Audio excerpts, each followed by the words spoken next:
Mm-hmm. You know, you couldn't take them to the park. You couldn't take them anywhere because you couldn't go nowhere. Couldn't go nowhere. Right. She's back in school. Yeah. But she's still cute as she can be, but she's rotten. She's full rotten. Oh man. How's what you call it? Towing business? Still, How's the towing business? Slow? It's been real slow, yeah. Yeah, they're struggling right now financially. That's you know, Angela got laid off. You know, when everybody else was getting laid off, I think it was around the end of March. Yeah. Then she got another job, didn't it? No, she's been on unemployment since then. I mean, she's been looking, but the oil industry is not a good place to be working right now. They're laying off everywhere. So the unemployment is going to get extended because they're about to lock us back down again. Yeah, I know. Well, Shelby's my granddaughter that has the two kids who've been taken care of. Her name's Shelby. Mm-hmm. So she just got on it, unemployment. She really didn't work a whole fucking lot. Very little, so I don't know how she got on it, but she's supposed to be getting like a check for $1,100 or something. It's gonna backdate it, yeah. Yeah, this week, and but she's got to use that money to go take care of, you know, her situation. Mm-hmm. And abortion. Basically, that's what she's doing. I mean, yeah, I understand. It makes no sense to bring another kid in. She doesn't want the two she has. Mm-hmm. You know what I mean? So I don't see the point in it. I mean, if you have religious beliefs or whatever, that's your problem. I just don't think you should bring a kid into this world you don't want. Right. I think it's everybody's choice on that. Oh, 1,000%. I mean, and her mom certainly doesn't want to be raising another baby. But they went away for the weekend. Angela and Casey are at Renaissance Festival. Mm.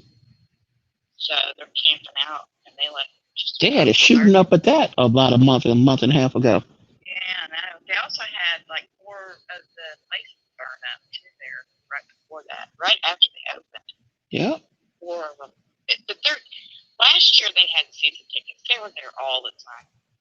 But because of finances, they couldn't afford to do that this year. So they had bought tickets for Halloween and took the kids on Halloween. And then this weekend is like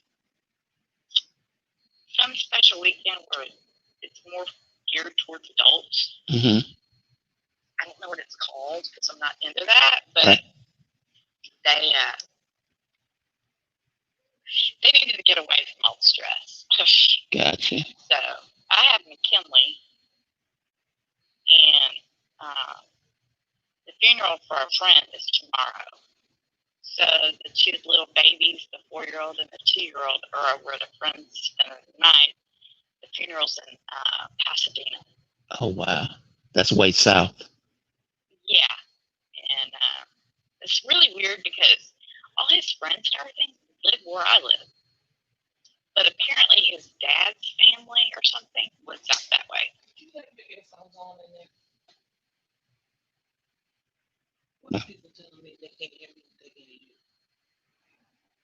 Hey, Terry, let me call you back. Okay. All right. Bye.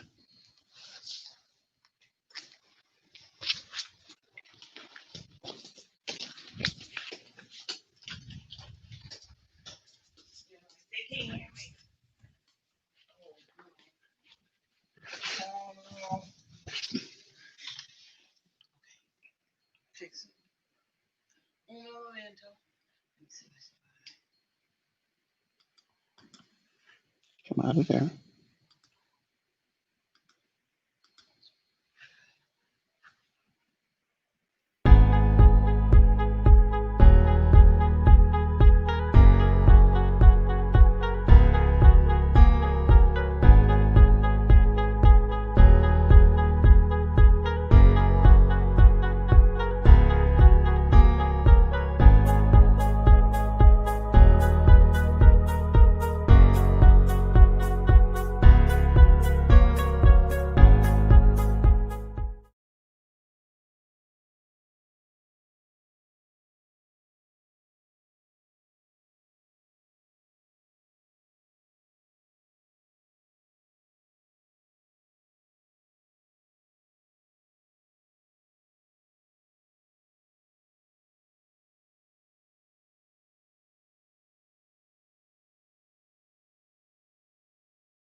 Can you hear me now?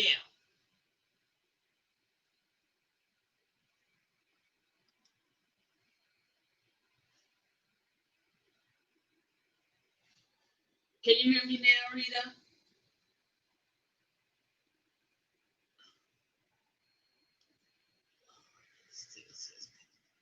Okay, Jared says yes. Thank God. Is this supposed to be on internal speeches? Okay. We had a moment.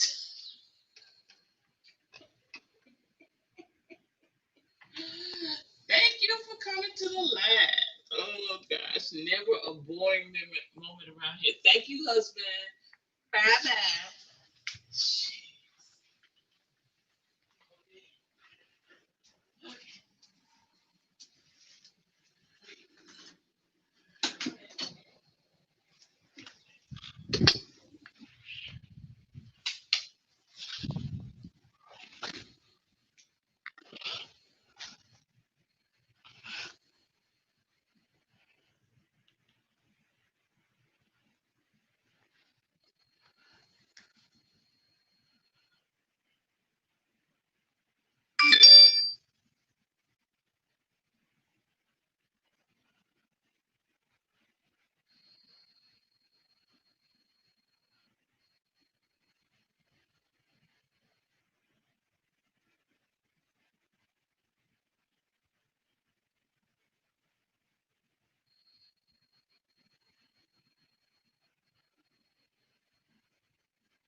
Yeah. Okay. So you're saying that they need to take the weekend off and the funeral is tomorrow morning. It's tomorrow afternoon, but Angela had already bought tickets to the Ren Fest. They're gonna have like a not really a service, but kind of a celebrate his life type thing on this side of town next weekend. Okay. So, but Shelby's going to the funeral tomorrow. Can you believe that guy went to Galveston and shot himself? He knew that Texas don't play. Well, so Angela is one of the smartest, and I'm not bragging because she's my daughter, but she's very, very smart. She did some investigating and found out all kinds of information about the guy that shot him. He had his license suspended for 2 DWIs recently. He has a charge of unlawfully carrying a weapon. Of course. And there's a lawyer that's got involved because there's been several cases at that particular bar over serving alcohol. I can hear your conversation. Okay. Hey, let me call you back too. I'll call you right back. What? I can hear you.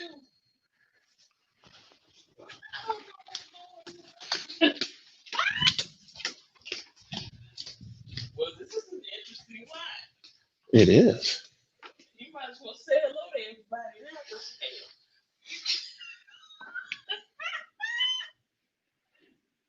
So go to the Bluetooth. Go to the Bluetooth. I can't even hear myself. Go to the Bluetooth at the top. Oh, okay, Bluetooth. It says internal. Go down, and it shouldn't show me connected to anything.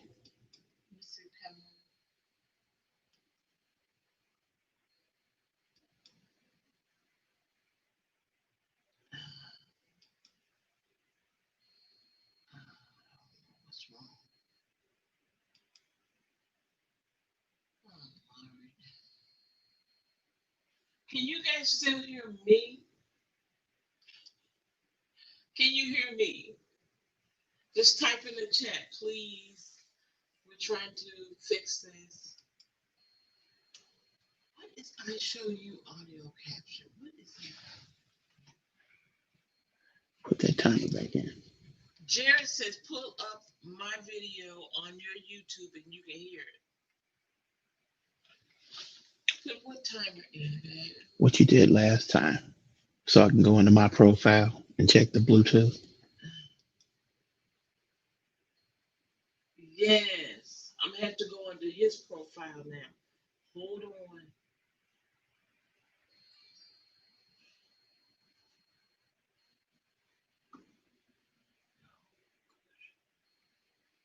Let me see. 25 seconds ain't gonna get it. We just did it, and they didn't go anywhere. You logged me out? I lock the screen. Don't log out. Just lock the screen, Don't lock the screen, guys. and then come up on me.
Hello? Hello.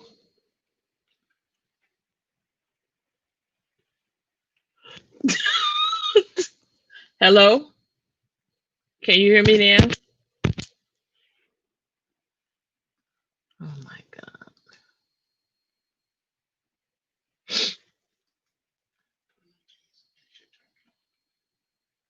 They can hear me now. Somehow I can't hear myself. I don't know. Can you hear me?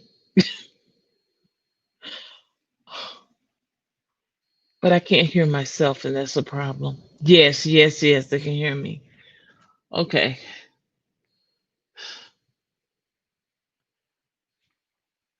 Give me a second, please.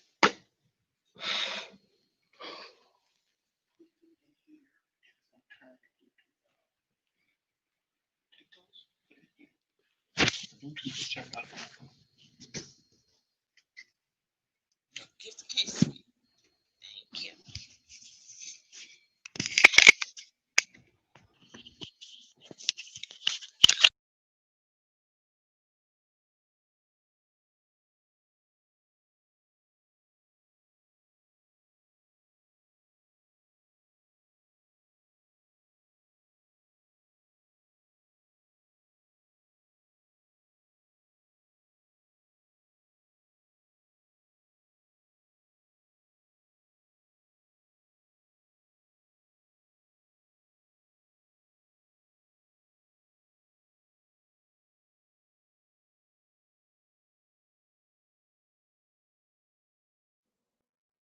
Is that better?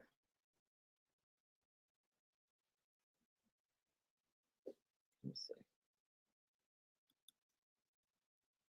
Let's see. Sound now? Yes. Okay. Sound now? There it is. Yes. Goodbye, husband. Sound now? There it is. Yes. Goodbye, husband. Sound now? There it is. Yes. Goodbye, husband. Okay. Sound now? There it is. Yes. Goodbye, husband. All right. Now, I'm telling you, 5-second delay. Any delay now? I'm not mute on anything. Working now. Absolutely fantastic. No, not working. Oh my God.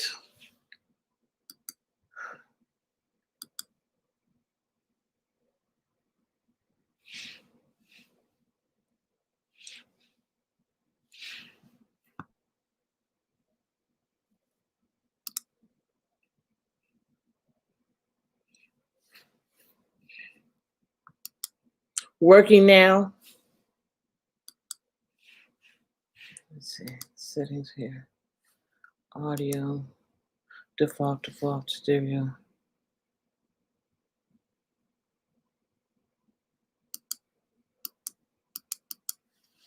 Hello?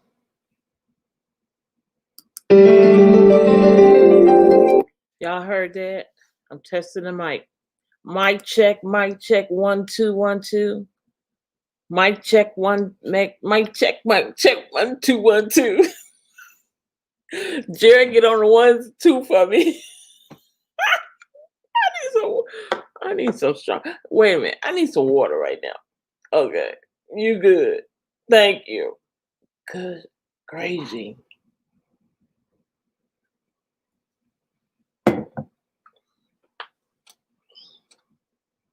I feel like I've already done 2 hours. I feel like I've already done 2 hours. Oh my gosh. Oh my gosh. You guys. Well, now that you've met my husband, that was him. He wants to stay incognito. YouTube's like, no more. You got to come out here. Right? Right. I don't want to be on your video. Well, guess what? You on it today.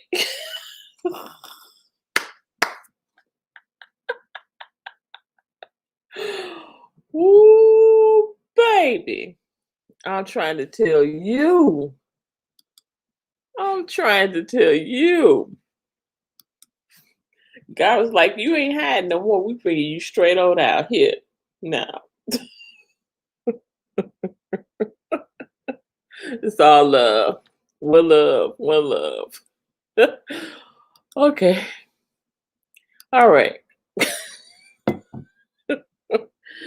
Thank you for waiting. Thank you for coming. Thank you for being you. Whew. All right. Tonight's message is about angel number 939. 939. 939. And 939 is a very special number. Why is it special? Because it has 2 9s and it has a 3. 3 times 3 is 9. So that's two 3s. You got a 3 in the middle, and you got 2 more 3s at the end. You have 5 3s in this number. 5 3s. All right. 3, as we know, is highly self-expressive and communication and manifesting your desires. That's the big part of it. Manifesting your desires. So you have 5 ways that you're going to manifest your desires. You have 5 ways to manifest. And that's what we're going to talk about tonight. 5 ways. Now, if you've been following me and you've been paying attention to what I've been saying through it all, you know that I tell you, okay, get yourself a business and then have that business bring on 5 more legs, okay? If you have a business and then you have 5 other businesses that come from that business, you end up being a what? A conglomerate. See, I think 2 messages ago, we did be a conglomerate, right? And then we talked about how we were going to manifest. Now, this number here brings it all together. It brings it all together. All right? The number 9 relates to the universal spiritual laws, sensitivity, a higher perspective, an expansive viewpoint, influence, leading life as a positive examples for others. Okay? Non-conformity. You're not like anybody else. So why you want to be like anybody else? Why would you start a business like anybody else's? No, your business should be personal and it should be unique. Now, it's only going to be unique if it represents you. If it represents you and has in it what you are, no matter if it's quirky, no matter if it's weird, no matter if it's super intelligent, whatever, it's you. Your business is you. Okay, let's move on. The number 9 in 939 represents universal spiritual laws. Universal spiritual laws. Universal spiritual laws. Okay? I'm going to go point by point. Pay attention because I don't want you to miss this. I want you to be able to understand this and understand when you start manifesting. First of all, keep all negativity out of your mind. Okay? Keep the negativity out your mind. All right? Hold on. Let me load up this. I got to load up this YouTube thumbnail because I don't want anybody to see that. What gee whiz, what that was. in the beginning, right? Let's see. All right. We got a good thumbnail, even though it looks crazy too. But we we got a good thumbnail. We're gonna put it up there because we don't want what happened at the beginning to be the first thing they see. Now, do we? So let's go down and do that, and I'll be right back. But I want you to concentrate on what I just told you. Okay? We're going to talk about universal laws. I want you to go and get you a piece of paper. All right? You're going to go and get you a piece of paper and get you a pen, and we're going to really have class tonight. I'm going to teach you everything I know about manifestation in this one number. Okay? All right. Hold on. Go get your stuff, and I should be ready by then. Okay. I know you guys are like, Angel, why weren't you prepared? Well, things happen.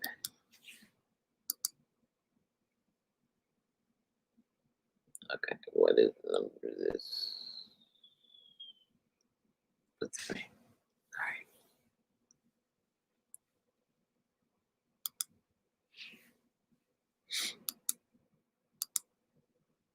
And Jared is right.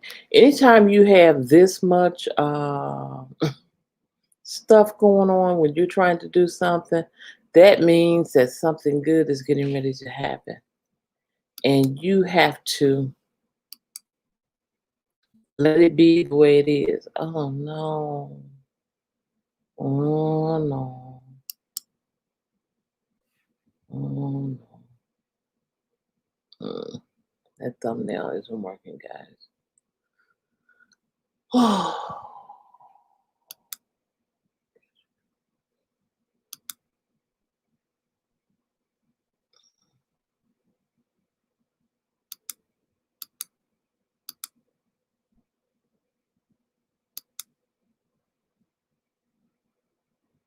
I'll just have to do it later. See? There we go with that. All right. I'm not going to fret. I am not going to fret with this. Hi, Anisha. Hi. I love your name. It reminds me of my godmother's name. Her name was Arnisha. But you're Anisha. Good to see you. Welcome to the live. Thumbs up, everybody. Let me make sure I put my thumb up in there as well. Everybody hit the button. Turn it blue. Turn it blue. Yes, turn it blue. All right. Now we're talking about universal law, so let's get into it. Do you have, everybody has their paper and pencil for class? This is going to be a class night. You're going to learn about manifestation and how to be in the zone where you need to be to manifest. That's what we're talking about, okay? Thank you so much. Now, what are universal laws? What are universal laws? The universal spiritual laws. All humans experience life in a physical body. Earth is the place where we learn our lessons in the form of situations, different life events, different situations, and particular people. That's how we learn our lessons in life, okay? It is the way in which we deal with life circumstances that determines whether or not we pass those tests. See? Life is a lesson, and we learn through our circumstances, our events, and then through people, okay? And the way you deal with all of that in your life determines whether you pass life's tests, okay? Now, the aim of everybody should be enlightenment. or ascension, enlightenment, okay, which is the total mastery of all the lessons offered. This may take lifetimes to complete, but often we will relive that situation until we finish it, okay? Now, the basic spiritual laws of the universe are, get your pen, get your paper, all right? The law of attraction. Write that down. Hi, Alcin. The law of attraction, number 1. Okay? The law of request.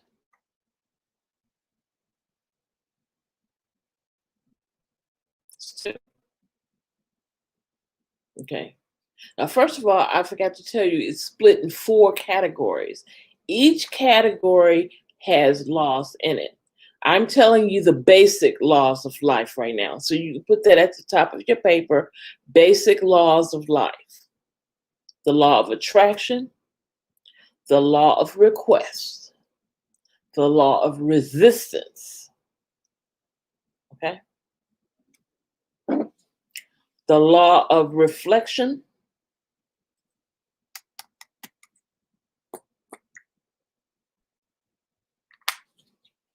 the law of projection, thank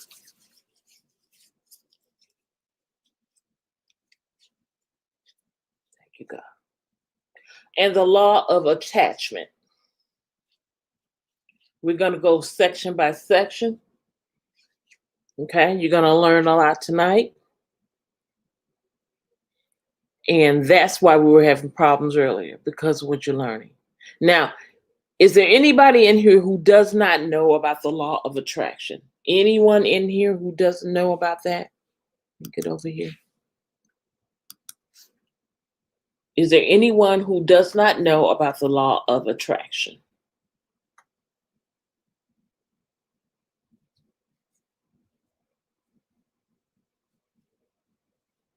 Okay, I guess you guys know about that one. Okay, the law of request. We're going to talk about that one now. The law of request. The spiritual law of request is asking when our souls are ready for clarity and intention. It's our personal responsibility to ask for things we need in our lives, okay? With this law of request, we are not to impose ourselves upon others, okay? You don't push yourself upon somebody who hasn't asked for your help, okay?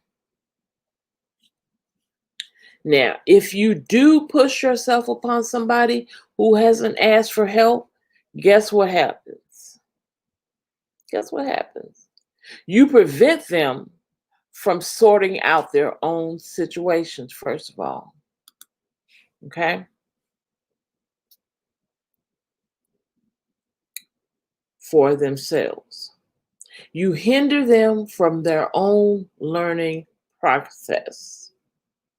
Also, when you force your help on someone or to give advice to somebody and they ain't asked you, you bear the karma if it goes wrong. If they haven't asked you for your help and you bombard them and give them help, you will suffer the consequences of karma if that goes wrong. Because nobody asked you for your opinion. But you gave your opinion. Yes, it is, Jesse. Nobody asked you for your opinion, but you're giving your opinion. Now, if that person takes your opinion and it goes wrong, then that comes back to you. That karma comes back to you. Okay? It's like bad manners. Like you were not invited to a dinner, but you show up. Okay? That's what about the law of request. Don't barge in helping somebody in a situation and they didn't ask you. All right? The next one is the law of resistance. The law of resistance. Resistance. Right. Okay. Now, many people invoke the law of resistance without being consciously aware that they're doing it. Your unconscious mind and the universe's mind work similar to computers. Your mind is like a computer. Okay? You cannot tell a computer not to bring up a certain file if you have clicked on it. It is as if it cannot take a negative instruction. Okay? Likewise, your mind is like that. Okay? A computer cannot take negative instruction. It will assume that you do want that file and will bring it up. Okay? Your conscious mind can discriminate between a negative instruction and a positive one. However, your unconscious mind is fully engaged and cannot tell the difference. Your unconscious mind. Okay? You have a conscious mind, you have an unconscious mind. Okay? If you think a thought or make a statement enough, it will access your unconscious mind. Some people have illness in their lives because they resist the illness. Okay? They don't claim the healing. They just act like they don't have it and keep going. If you're consciously thinking, I don't want to be this, I don't want to be that, then what happens is your unconscious mind will act as if you did. Okay? So we're going to knock out these words in our lives. Don't, write this down. These are words you should stop saying as much as possible towards yourself, about yourself. Okay?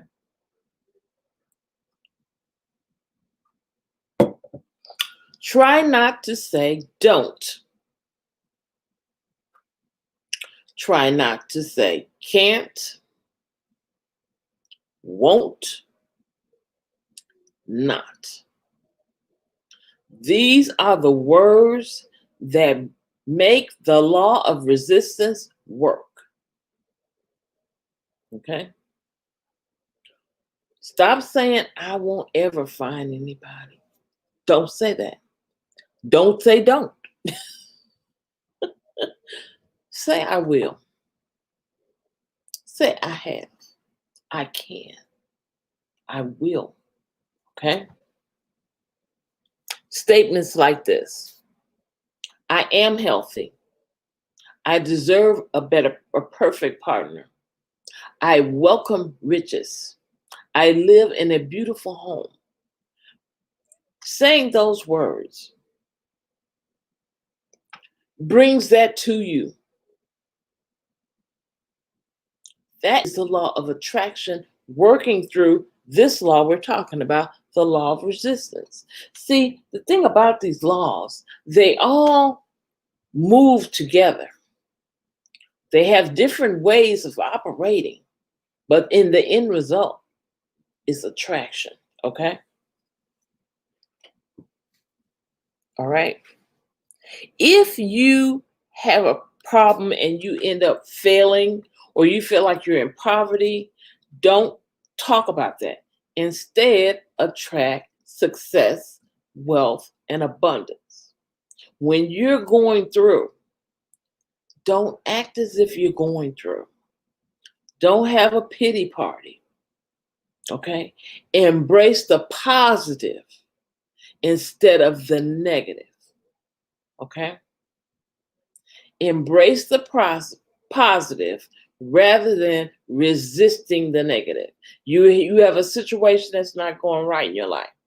Instead of worrying about that situation, instead of talking to everybody talking to yourself about that situation. Talk about where you're going. Talk about how it's going to be when you're over that situation. Okay? See it as a test. Pass the test and move on. Okay? Don't be a victim. Don't be a victim. Okay. Next, we have the law of attachment. The law of attachment. Let me see what you guys are saying in the chat. Okay, Jesse understands. Anybody else understands? You with me? You following me? If you're following me, say yes.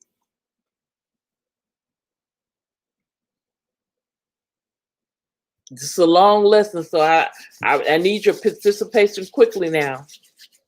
You understanding? Say yes. Just say yes. Thank you. Thank you. Thank you. Thank you. Okay. Now, the next one is the law of projection. Wait, no, we were doing reflection. My bad. Reflection.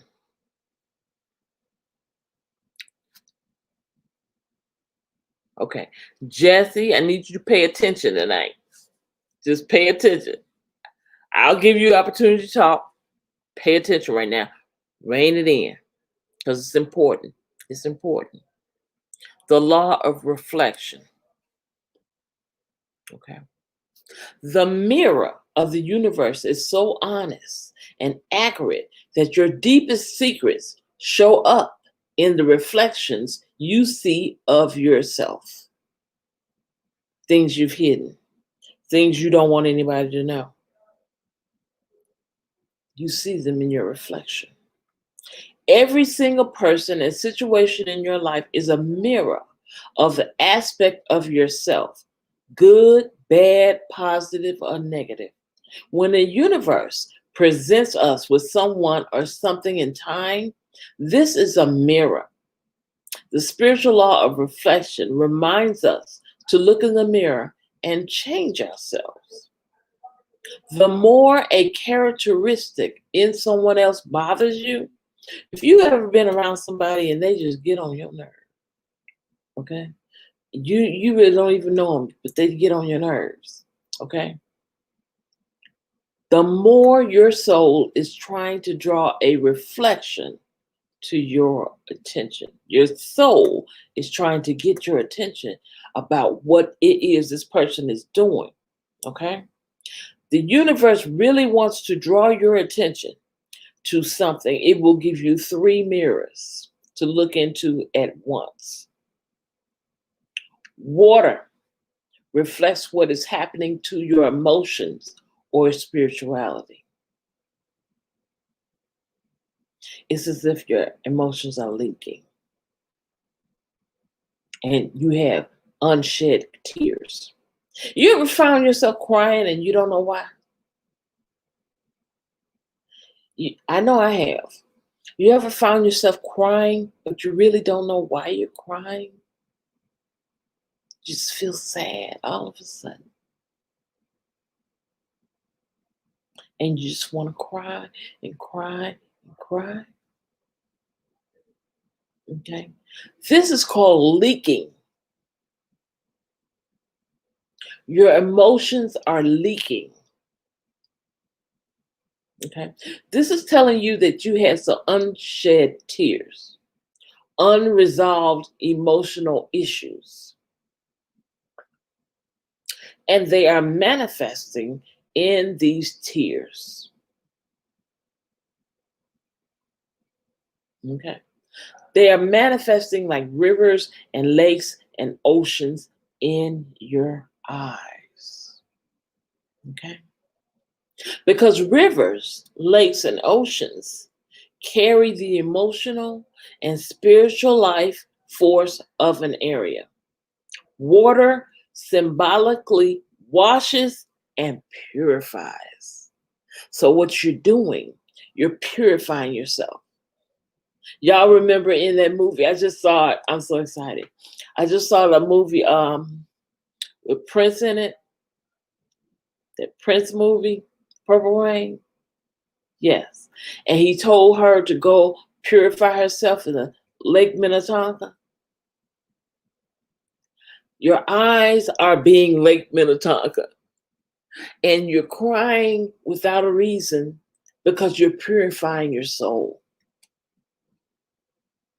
You're purifying your soul. Okay? Now,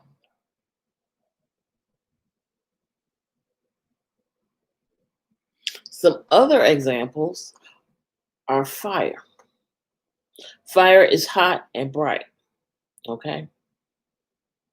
So when you have a rage of anger and you're angry and you don't know why, that's because the fire is that anger is getting rid of what's inside of you that you're not owning up to, that you're angry about.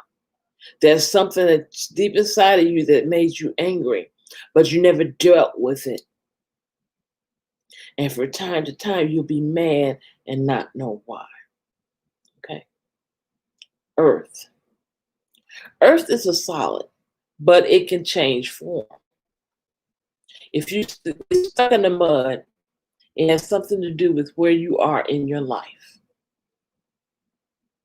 If you are walking and automatically get stuck in some mud or something, that's telling you that there's something in your life that's holding you back. Okay. As you get out of that mud, that's like you getting out of that thing that's holding you stuck. Okay. Air. Air is an energy. Air represents communication and new ideas. A hurricane or strong winds blow away outmoded thinking from an area and brings in the new. It sounds the alarm. Something new is coming. Okay. Okay. Here's some other examples. Your car, let's see, your brakes fail. It may be a warning for you to stop something you're doing. The lights don't work. Can you see where you're going in your life? Or are your lights out? Okay. We're using a car as a metaphor. The paint work is scratched or battered. Are you feeling dented? Are you feeling battered? Tires are flat. Are you feeling deflated? Did somebody let you down? The horn doesn't work. Maybe it's time for you to speak up for yourself. See, these things happen in your life, but have you ever looked at them as a part of your life? Lip gloss time. For my new people, when I make a point, when I make a good point, it's lip gloss time. Uh-huh. Have you thought about that yet?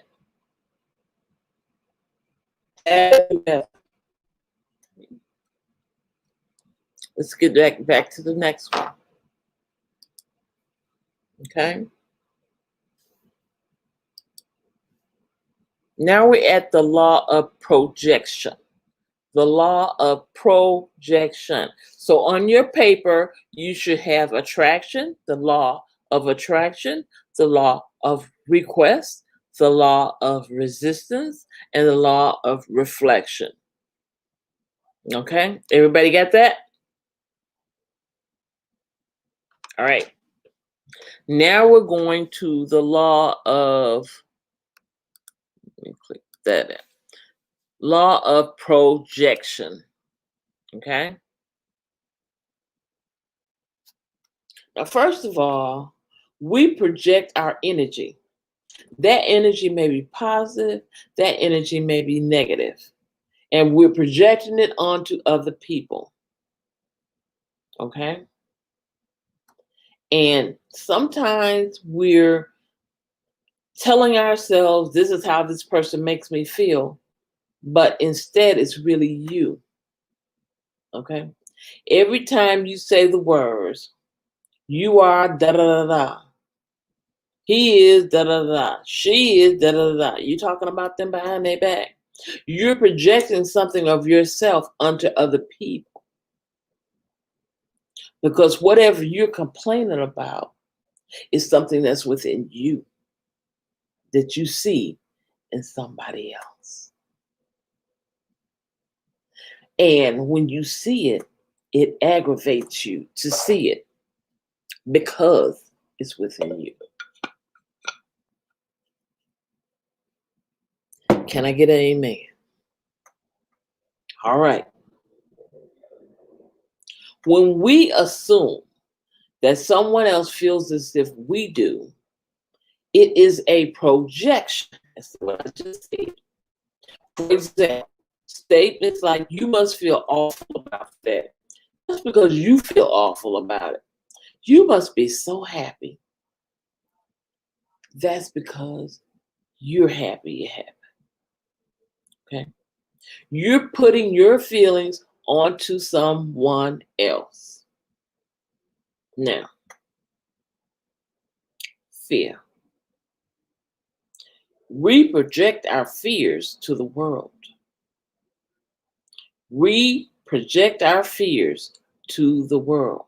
It is more comfortable to imagine that someone else has the qualities we wish to deny are within ourselves. Okay? Are you bearing hostility? Do you express it as passive anger? Well, if you are projecting hostility onto others around you, you will imagine that other people are aggressive where they are not. Okay? You will selectively imagine people being angry, people being threatening, people having an attitude, when in fact, it is you.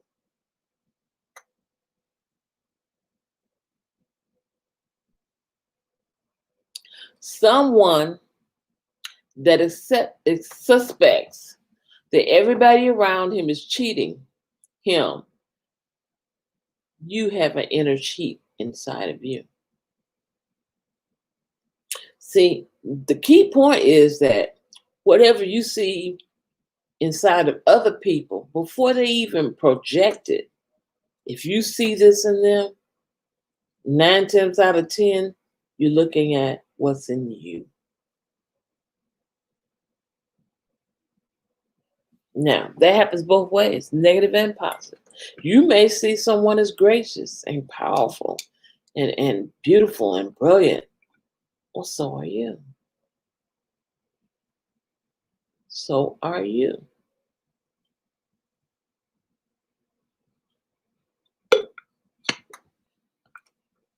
Okay? That's that one. Next, we have the law of attachment. Attachment. Okay?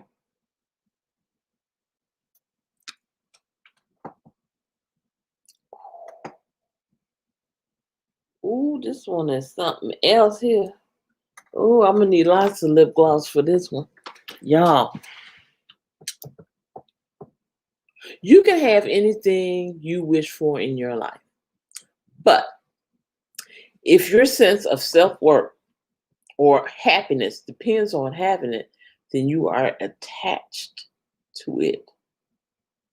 If the only way you can be happy is if you have this one thing, you have an attachment. You should be able to be happy whether you get it or not.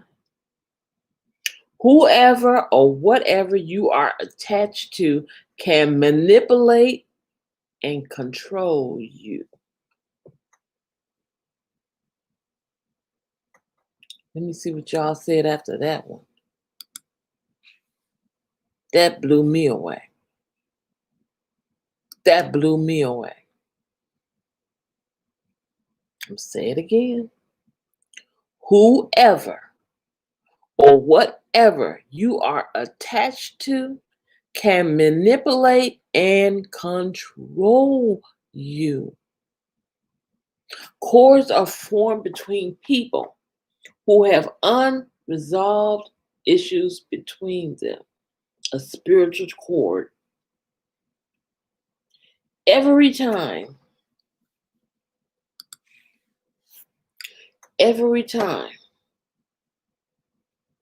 you have or you send thoughts or words of anger, words of jealousy, words of hurt, you need to somebody, you should tell them about your needs. You manifest a tiny thread which attaches to them. I'm going to say it one more time. Every time you send thoughts or words of anger, jealousy, envy, or need to someone, you tell them how you feel. You tell them how they make you feel. You are manifesting a tiny thread which attaches them to you.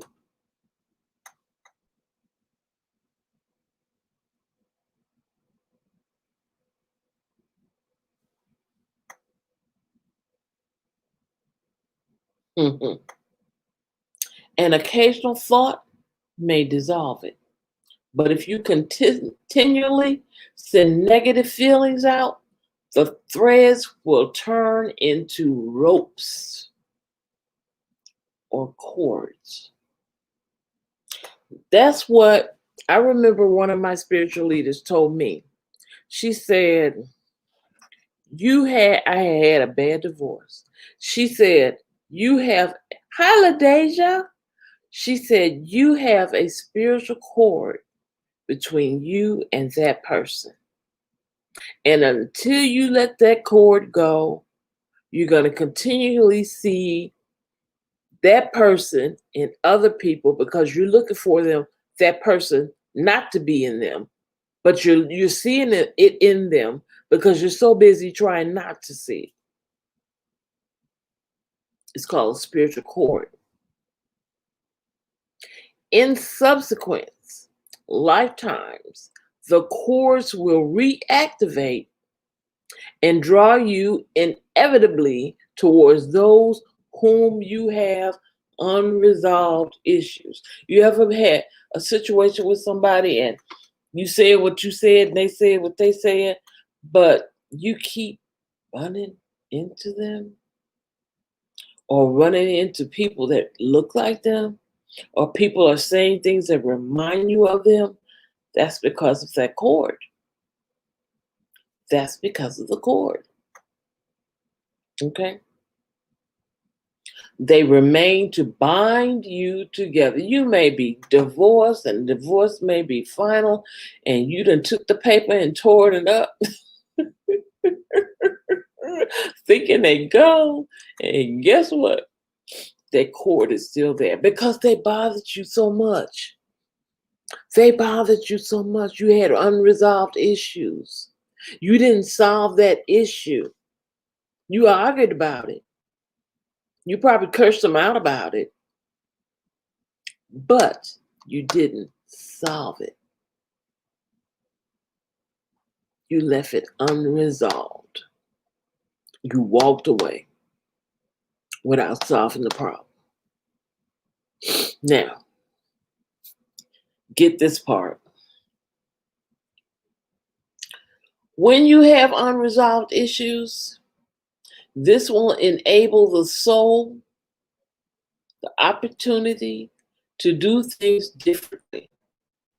We can be attached to things or objects that have negative energies, such as greed, pride, envy, need. Okay? These are called the trappings of wealth. Let me see what our son is saying. I agree with someone or something a minute. Oh, okay. Wait. I agree when someone or something manipulates a person, it's hard to see it. Yes. That's right. That's like what Jesse was saying earlier. Master and more than a conqueror. Yes. All right.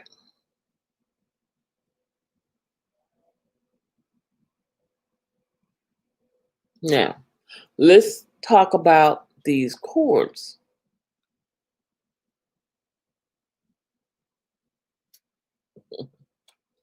Want to know how to dissolve those cords? You want to know how?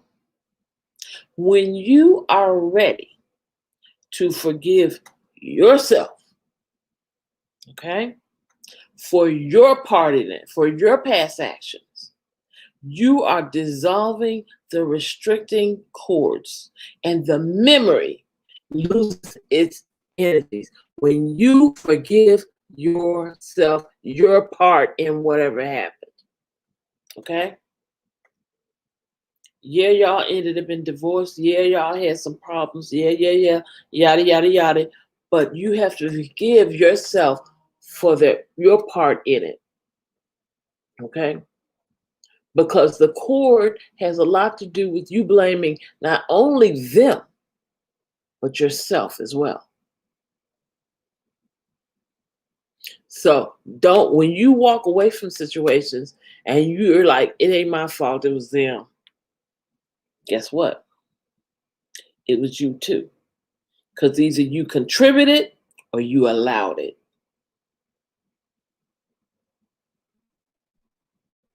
Hey, Panama City. Forgiveness dissolves cords for all time.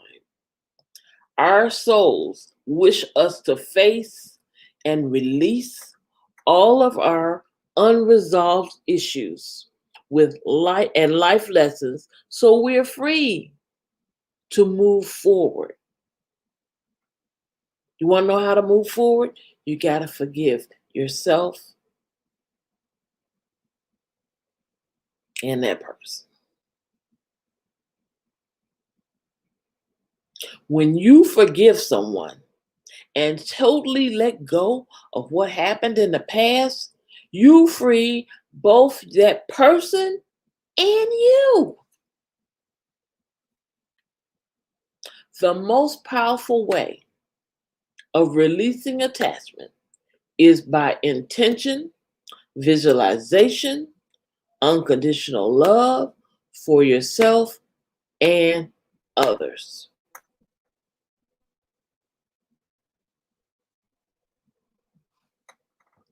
Yes, Jared. That's that one. Any questions? Anybody has any questions about it? Let me get over here in the chat.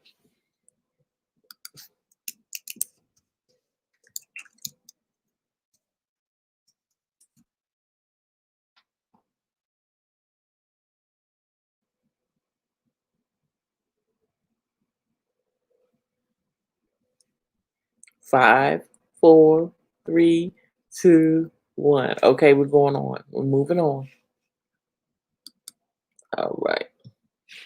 The next set of spiritual laws, universal spiritual laws, are the laws of creation. The laws of creation. Now, what are those? Get your pencil and your paper. The laws of creation. These are the law of attention. Okay? The law of attention, the law of flow, FLOW, the law of abundance, the law of clarity, the law of intention, the law of prosperity,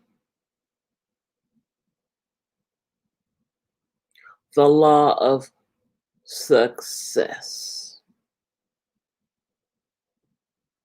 Did you guys get all of that? Did you get all of that? Let me see. Let's see. No, move this over here so I can get to it faster. You guys get that?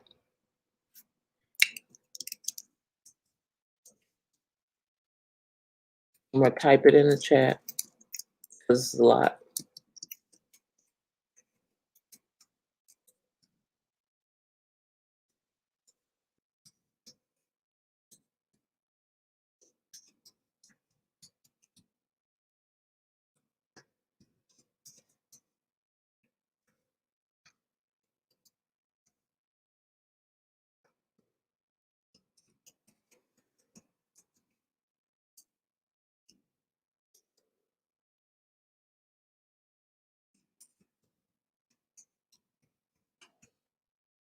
Okay, there they are.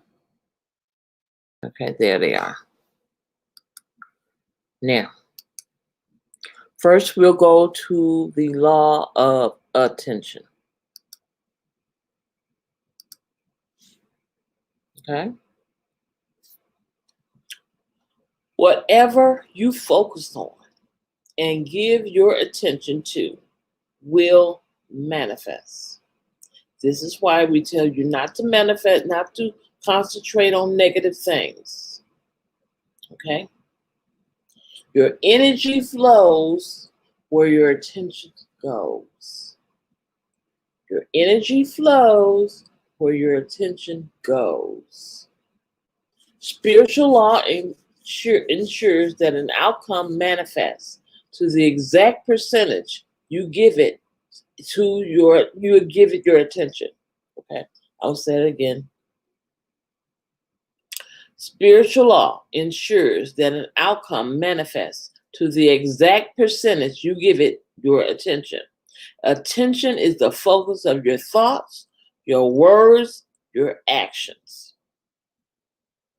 Lives differ according to the expectations of the individual. Okay. The only thing that stops you from manifesting your dreams, goals, and desires is your own doubts and fears. A good scripture to read is, I don't have the spirit of fear, but power, love, and a sound mind. And let me find it so I can tell you exactly where to find it at. Hold on.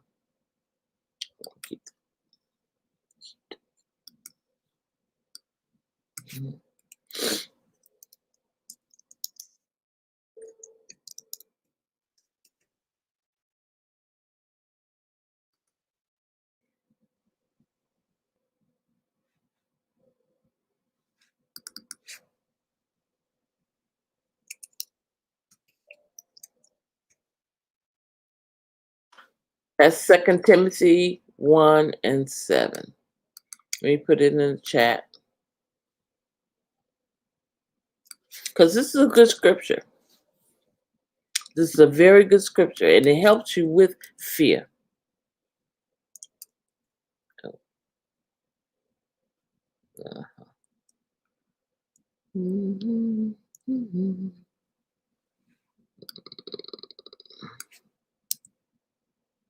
There you go.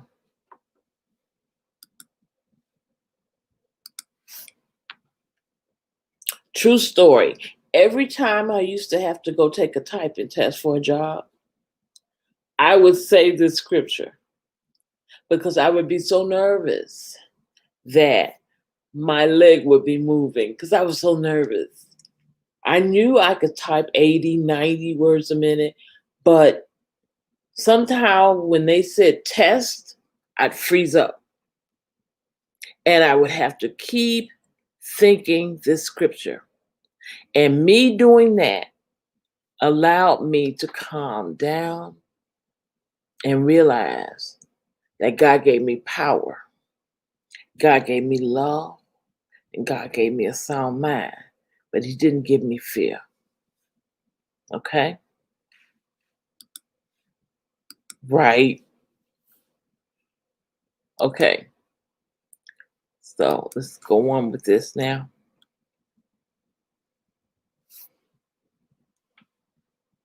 If you give attention to a fear or a worry, you are energizing it and you bring it into creation. That's how you create. That's how you're manifesting that. When you give it attention. Okay? When you picture something happening worse than it is, you're creating that. Why? Because we're creators, people. And that's how we create. God spoke the word and created. We think it and create it. You got it? You want something to happen? Think that it's happening. And it happens. Okay? And I don't mean just think one time. Think that it's happening. Keep thinking that it's happening. And it will materialize. Okay? When you hold the positive in your attention, you make your dreams, goals, and desires come to fruition. Okay? When you hold the vision and do the necessary work, success is assured.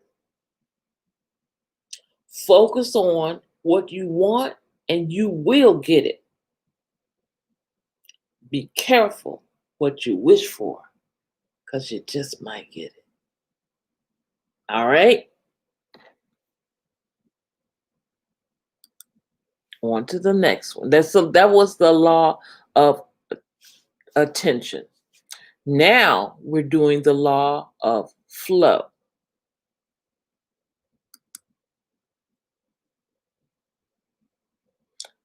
Are you guys enjoying this lesson? It's a lengthy one, but I think it's one that you needed to have. And that's why I was having so much difficulty in the beginning, because the enemy didn't want me to get this message out. But when God says yes, you got to do it, right? Okay. We live in a universe comprised of energy. How many times have you heard angels to say, get your energy up? Get your energy up. When I play that music, when I play the music, thank you, Jesse. Thank you, Austin. When I play that music and I'm like doing this, and I'm like, yeah, that's getting me in the energy to do what I have to do. Okay? Because the universe is comprised of energy. Nothing stays static. Everything moves and changes. The law of flow governs every area of life. It moves. You're constantly moving. Your blood is constantly moving. Your mind is constantly moving. Your eyes are constantly looking. Your mouth is constantly talking. You're constantly walking. You are energy. You are energy. What are you drawing to you?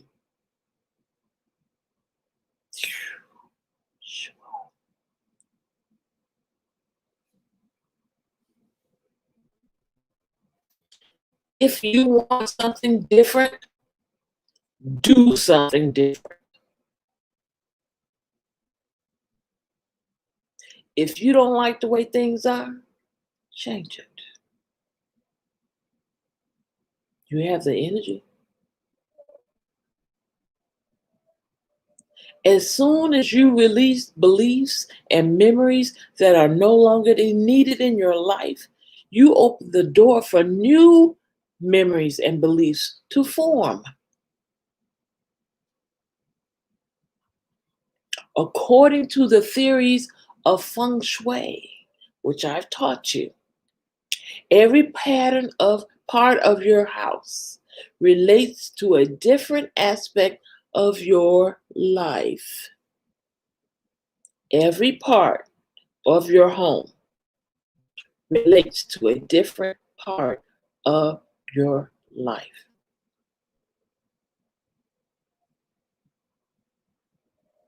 Okay? You got to learn how to go with the flow. Okay? We all of us, every last one of us, receive constant guidance, but a lot of people are not aware of that. We ignore these gut feelings. So I have a feeling about something. Oh, something told me to do that. Wow. I had thought about that before I got there, but we ignore it.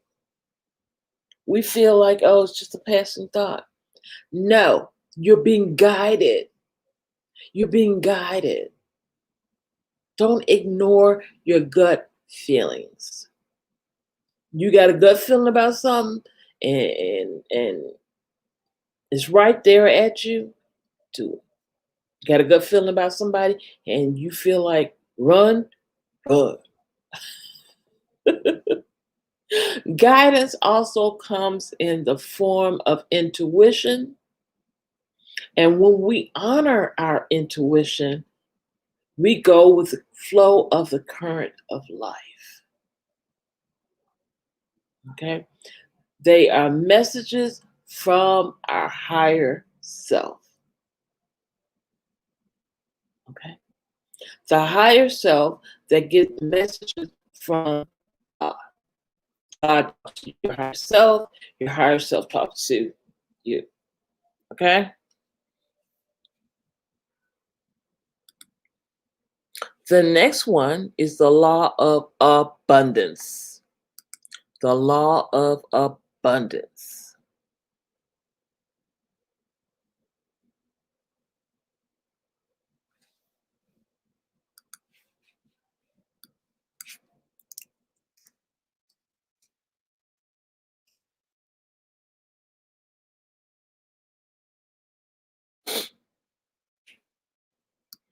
Okay.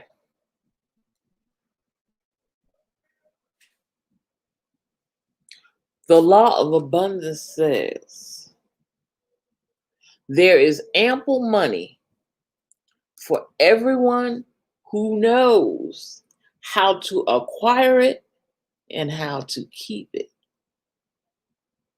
There's enough money for everybody. Who knows? You have to know how to get it and how to keep it. We live in an abundant universe in which there is sufficient money for all who really want it and are willing to obey the laws governing its acquisition. Okay? You can have all you want. There's plenty of money available to you. There is no real shortage. You can have virtually all you really want and need. We live in a generous universe, and we are surrounded on all sides by blessings and opportunities to acquire all we really desire. Your attitude of either abundance or scarcity towards money will have a major impact on whether you become rich or not. What kind of attitude do you have toward money? What kind of attitude do you have toward money?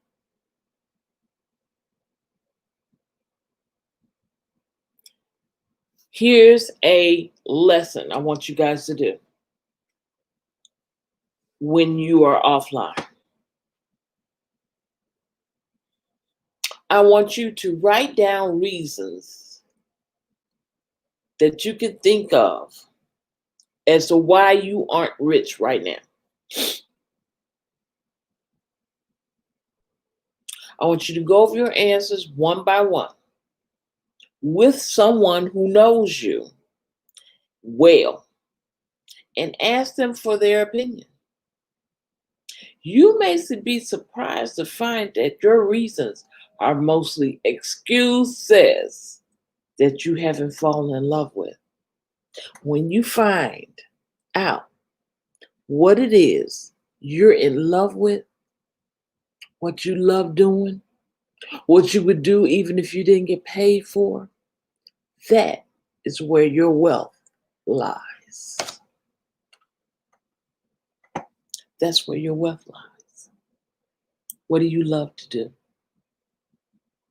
What is it that you love doing? Okay. The world is full of hundreds and thousands of people who've had far more difficulties to overcome than you could ever imagine. And they've gone on to successful empires anyway. Remember that guy? He passed on now. He was in a wheelchair. He couldn't even move, but he was so smart. He had an apparatus where he can just think and it would write down what he wanted. It would speak. I forget his name. He's a very, very smart person. And this man was wealthy, smart, highly intelligent, but he could not talk. He could not move. His mouth was crooked, but he was an awesome person. So whatever your reason is, whatever your reasons are that you're not rich, you can get rid of them. Okay? 2 things. Stephen Hawkins, yes, Jared. Boy, you so smart. Jesse got it too. Yes. There are 2 things you can do to apply this law immediately. First, I want you to imagine that every experience you ever had with money contained a special lesson that was designed just to help you to ultimately become wealthy, rich, financially independent. Okay? Every experience, imagine this. Lay down on the bed and imagine every time you had to deal with money, okay? A special message was inside that period in time. You heard it, you saw it, whatever. And it was telling you how to become ultimately financially independent. What are the important lessons you have learned so far? Okay. Hi, it's Shalisa. Hi, Kelrick. Good to see you both. Secondly, analyze yourself honestly. Word up, Tuba Chat. Woo! And analyze yourself honestly and determine your biggest financial block, your major self-limiting belief that holds you back from becoming more successfully financially. Okay? Analyze yourself. Write down what you think it is that's blocking you from becoming wealthy. Then resolve that action. Okay? Whatever it is, change it. And once you change that act that you're doing that's keeping you poor, keeping you mediocre, that's it, mediocre, middle class. What's stopping you from getting over the middle class hump? What's stopping you? What's blocking you? Go analyze yourself and find out what it is that's blocking you. And then find a way. Do research on how to resolve that and fix it. Change whatever it is. Just like if it was a computer and it was something blocking it from coming on, that engineer would get in there and fix it, whatever was wrong, and then the computer will work. get inside of you and fix whatever is stopping you from being wealthy and rich, and it'll start going. Your money will start flowing, okay? Because that's what money needs to do, flow, okay? The next point is the law of clarity. The law of clarity. Tonight, we're talking about universal spiritual laws, okay? That's what we're talking about, guys. All right. When you are totally clear about what you want, everyone picks up your message and they will respond accordingly. Lack of clarity ties to psychic energy and keeps you in confusion. When you don't have clarity, you are confused. Okay? Clarity frees you to move forward and open new doors of opportunity. There are two ways to activate this law. If you're feeling lost and frustrated and you can't see which way to go, wait patiently and the path will clear. Then you'll be able to make the correct move. The second way is to move in any other direction. This is chess, people, not checkers.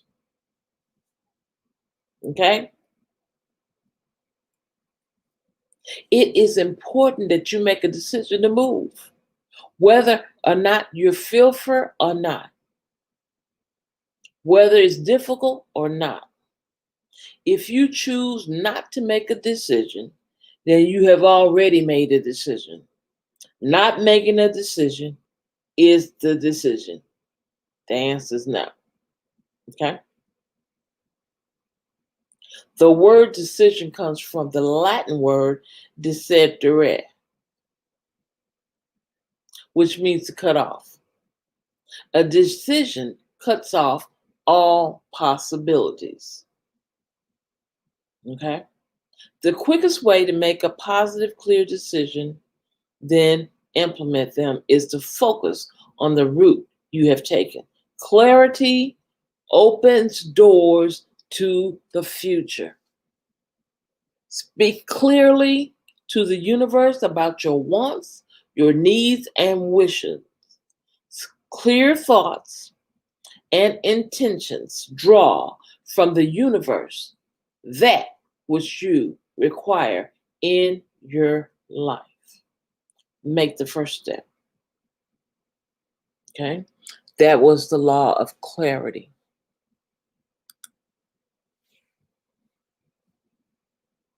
The law of intention. The law of intention. I'm going to read the rest of this set. Then I'm going to let you guys ask some questions. And if I don't get any questions, then I'll go to the next set, okay? Because I want you to get this. The spiritual law of intention. The spiritual law of intention.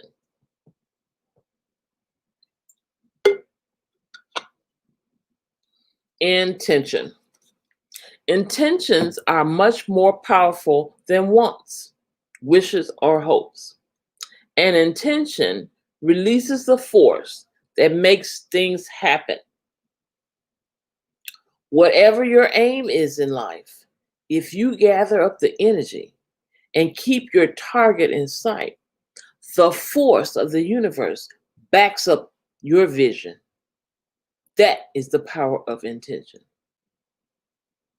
Whatever you aim for in life, if you gather up the energy and keep your target in sight, the force of the universe backs your vision. Intention is taking into consideration when assessing karma. When your intentions are noble and honorable, even if your plan doesn't come to fruition, you will be rewarded for the purity of your ideals. It is the intention that signals the righteousness of a project or idea. Make sure your intentions do not come from your ego, but from your highest good. just like universal energy supports the highest good. Universal energy supports your intention. It is the basis of manifestations. I'm going to put that in the chat because that sounds very important to me. I don't know if it sounds important to you, but it really, that did something to me, hearing that. It really did. Listen to this. Look.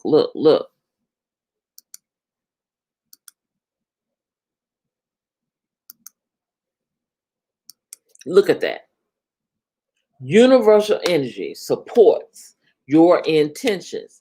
It is the basis of manifestation. It don't get any better than that. It really doesn't. Ooh. Yep. Next, we're going to talk about one of our favorite things, the law of prosperity. The law of prosperity. I can see y'all doing cartwheels in the chat.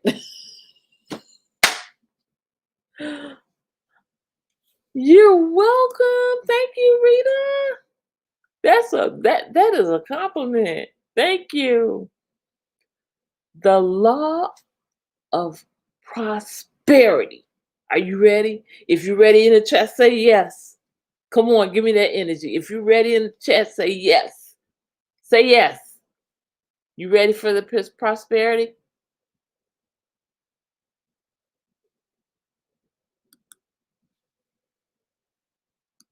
Yes. Yes. Okay, guys, here we go. Let's go. Let's get it. Let's go.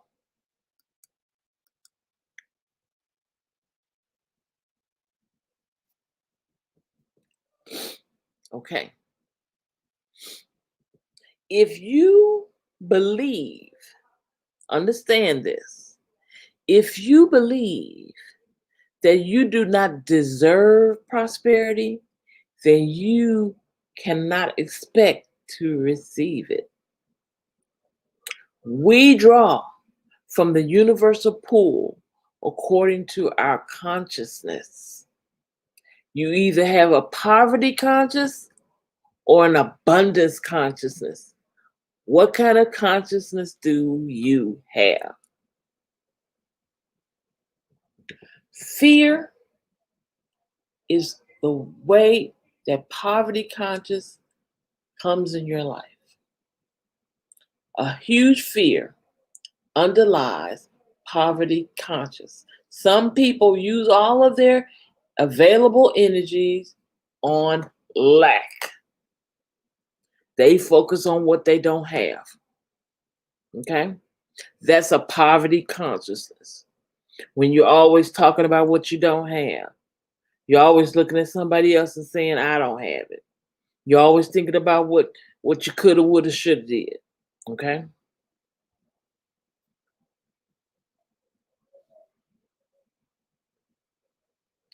Greed is a financial indigestion. If you hoard money in a bank account without letting it free flowly, you will eventually tell the universe that you do not need anymore because you're not letting it flow. Your money is not just made for you just to hold it and not use it. It is no good. It's just sitting. If you believe you are unworthy, you will miss opportunities. Okay? Don't be unworthy. Don't feel like you're unworthy. You are worthy of all great opportunities that God has for you. Okay? Do not be mean-spirited. Don't be rigid-minded, one-minded, tight-fisted. Don't be that. Don't be stingy. Okay? People who are generous hearted, open minded, giving are always contented and happy.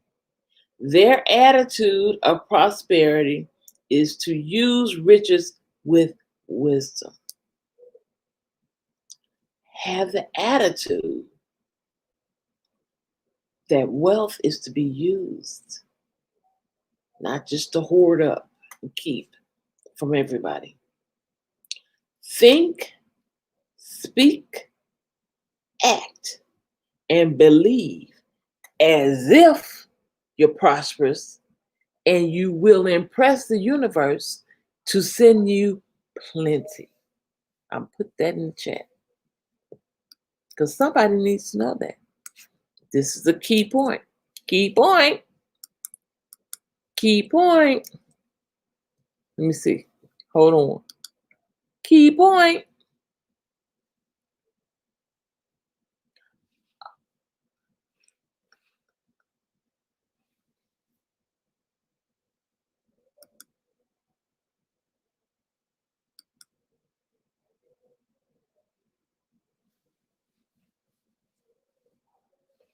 Hold on, guys.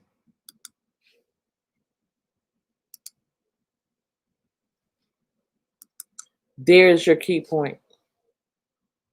There is your key point. You want prosperity? Think it. You want prosperity? Speak it. You want prosperity? Act like it. You want prosperity? Believe it. Think like it's there already. Speak like someone who has it. Act like someone who has it. Believe that it is coming. That's how you impress the universe. That's how you release it into your life. Think, act, speak, believe. You got it? You got to say yes.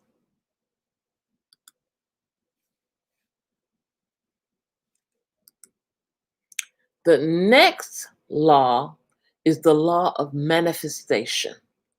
The law of manifestation.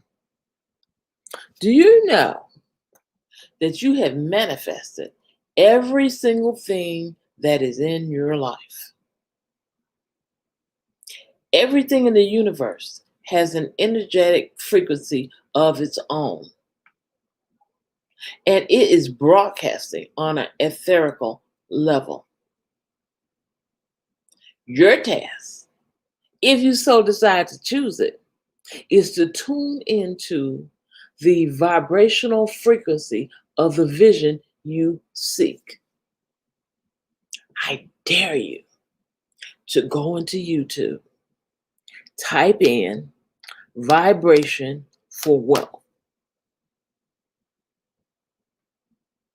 Vibration for wealth.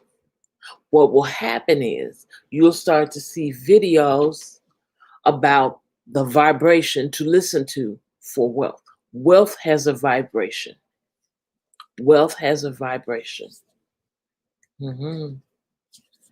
Yes, it does. Indeed, indeed, indeed. This will access the information you need to draw it into your life. When you get on the vibration of it, you draw that. Those seeking a mate, get on the vibration of marriage. Okay? That's how you draw it into your life. The vibration of love. Okay? Okay? The vibration of success. Okay?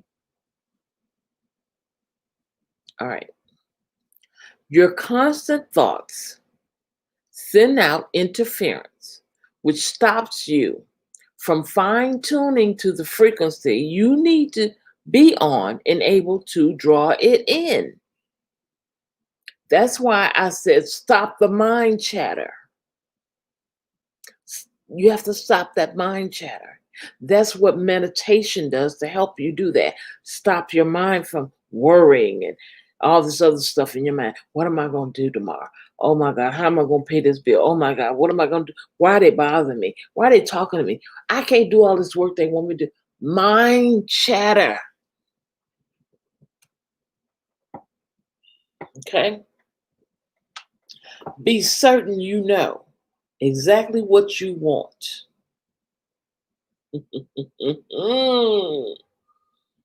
Yes. Otherwise, you may receive something other than what you wish for. Be certain. Be clear. Clarity is the key to manifestation. Be still, meditate. Be clear, be precise. It's like you want a car and you're thinking about this car, you're trying to manifest this car, but you don't have in your mind what kind of car it is. What Streamlabs say? He didn't post a link. I'm sorry, Asin. We're still trying to get used to each other, me and Streamlabs. Miss Angel, do you believe in saying, I think it did that because you put the quotes in there. Do you believe in saying taking things too fast, or is it just what the universe thinks is the best for you? Taking things too fast. That depends on your energy. If your energy is fast and you're a quick moving person, then your energy is going to be fast.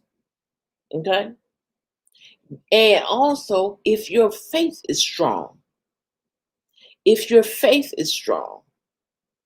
okay, there's no way that you are taking things too fast.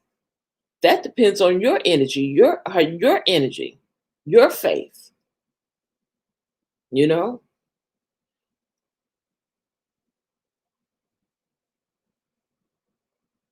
Everybody has their own barometer inside of them, the thermometer inside of them. What may seem fast to someone else may not be fast to the next person. So we're all individual. Nobody can tell you what's too fast. Okay? And the universe will give you an idea to let you know if you're on the right track or not. You can't just live your life without desiring things. You know, I used to think whatever God wants of me, that's what it is, right?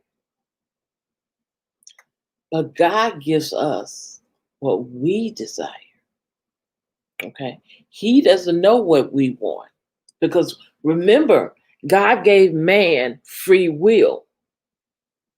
God gave man free will. Whatever you will, that's what you receive. Will it to you. Draw it to you. Okay? The ability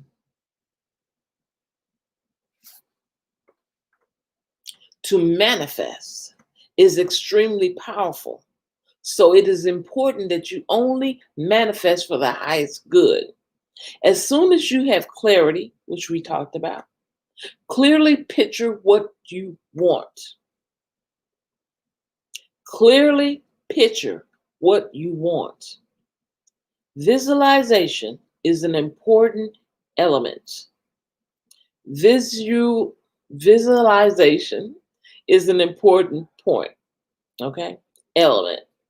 You must have absolute faith that your intention will come to fruition. Absolute faith. You can't let nobody change your mind. You can't let fear come in. You can't let anything that can stop you from having it come in. You've got to, as my mother used to say, you've got to know that you know that you know that you're going to have that. That is for you. Picture it. Visualize it. Then make sure you're sending out the right vibrations that match the vibration of it. Like I said, you want to manifest a car. Write down exactly what kind of car you need. Then picture it. Visualize it. Then make sure you're sending out the right vibrations that match the vibrations of the car. Focus on the higher qualities of whatever it is that you're manifesting. Here are the steps for manifestation. Ready?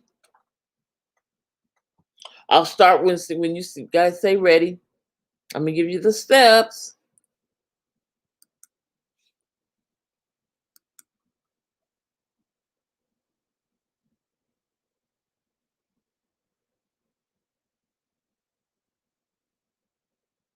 Are you ready?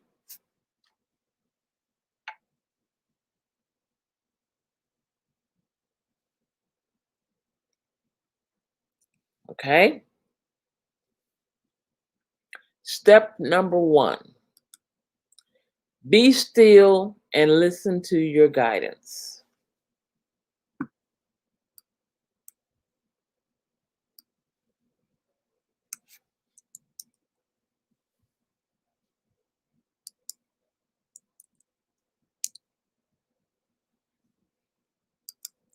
Be still and listen to your guidance. You got to learn how to settle down, calm down, stop worrying, stop having issues with everybody, stop arguing, stop all of that and just shut it on down. Calm it on down. Okay?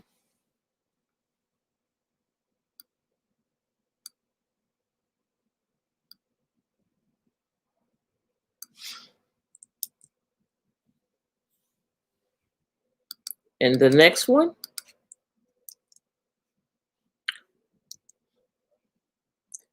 be very clear and exact about what you want. Be clear and exact about what you want. Okay? Be clear and exact about what it is you want. All right?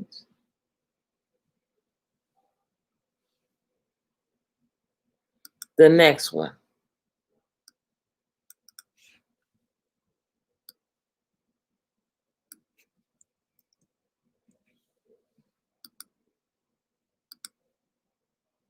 Relax and visualize yourself receiving it.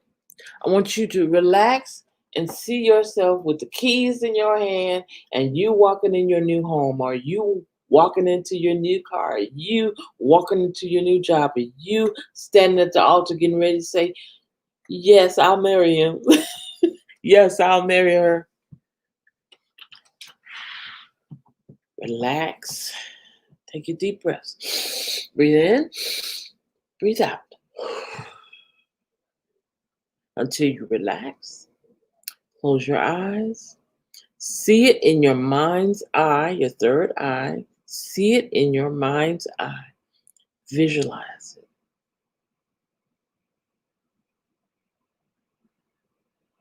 And receive it. Okay?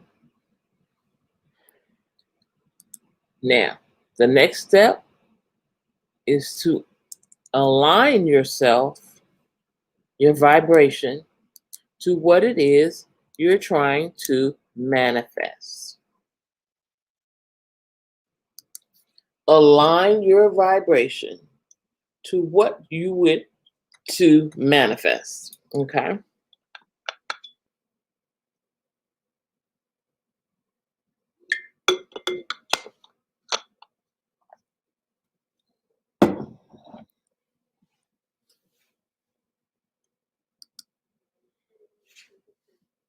All right. Then you're going to do this one. You're going to have total faith that is coming.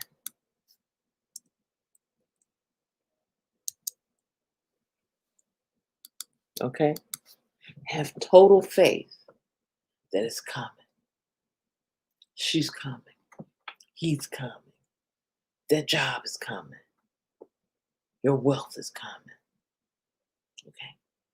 Whatever it is you want is coming. And know that you know that you know that it's coming. No matter what it looks like, no matter what it feels like, no matter what it sounds like in your ears from other people, you know that you know that you know it's on its way. Okay? And then after you've taken all those steps, here's what you do lastly. Anything that's necessary that has to be done, take that necessary step. Any action that needs to happen. Like if you can't get married and you're not divorced, get the divorce. You can't get a new car and you don't have, you don't have things in order. Okay. You haven't tried to work on your credit. You haven't tried to save up a deposit. Nothing. You just think you're going to walk in there and just get it. No. You have to do some things as well. You have to do some things as well. Take the necessary actions. Go. Okay? You never know then, though. I know people who named something that they wanted, a certain car. I did it too. There was a car I wanted. There was a car another person wanted. And we went to the lot. We touched the car, named it and claimed it. Y'all heard that before. Okay? We named the car. This is my car. We claimed it. I claim this car as mine. This is my car. God, can I have this car? And then we listened. If God says yes, nobody can say no. So once God said the yes, you know what I did? I can't tell you what she did, but I can tell you what I did. After I heard God say, this is yours, I told that man, the salesperson, I said, this is my car. And I want to drive it home tonight. And he said, okay, well, let me give you the paperwork and everything. I said, you can take the paperwork and everything, but no matter what it says, this is mine. It's mine. I can afford it. And I have a garage for it. And I'd like to drive it home tonight. You know what he did? He said, lady, I feel like God sent you here for me. I needed this sale. And God allowed you to come here, to be here, be the one to give me the sale that I needed to make my quota. I'm going to do everything within my power to make sure you get this car. Guess what? I drove home with that car. I drove home with that car. I drove home with that car. See, when I touched the car, I got on the same vibration as the car. You learned it. You learned it. You learned it. When I touched the car, I felt like what it felt like to be near it. At first, it was just a thought. But when I was near it, and I was touching on it, I was like, ooh, this feels good, like my car. When I sat down on it and turned it on, I could hear the motor running. And it was like it went all through me. I ended up being on that same vibration as that car because that car was going vroom, vroom. Inside of me was going vroom, vroom. Yes, it works. It may sound crazy or whatever, but I'm telling you, you can't lose with this. And Reverend Ike used to say that. You can't lose with the stuff he used. This is it. This is everybody talk about manifestation, the law of attraction, and all that. It started back with Reverend Ike and the people back there doing that, naming it and claiming it. It's the same thing, just a different name. It's called manifestation now. Same thing. Get on the vibration of what it is you want. Okay. Last one for tonight. I have two more. I didn't do the laws of higher awareness, and I didn't do the laws of higher frequency. If you guys are willing to stay for those, I will do them. But if you're not, I don't want to be in here by myself talking to myself. So you let me know. Hey, Sincere, good to see you. Thank you. If you're willing to stay for the end of the complete lesson, let me know and I will do it all for you. If you're not, then we will end earlier than that. So let me know if you want, if you're interested. I'm going to do the law of success right now. Okay? The law of success. It says success comes to us when we get the energy right. That's what I just told you about the car, right? Success occurs when our personal or collective vibration resonates with the vibration of what we wish for. Didn't I just tell you that? I told you about the car. Yes, honey. Yes. Your beliefs create an energy which vibrates around you. Success follows when you believe in yourself. To succeed, clear out the physical, mental, and emotional clutter. You cannot succeed if you don't know where you're going. In material terms, success means achieving your desired outcome.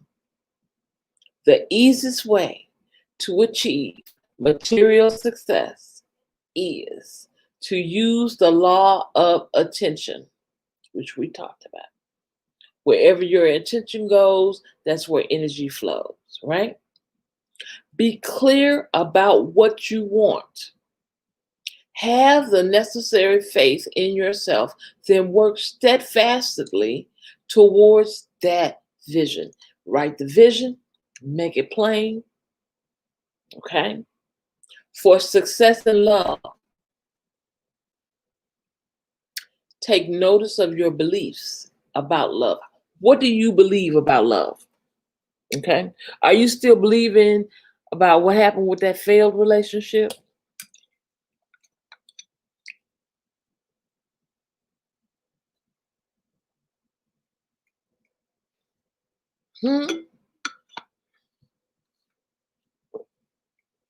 He did you wrong, she did you wrong, and you still holding on?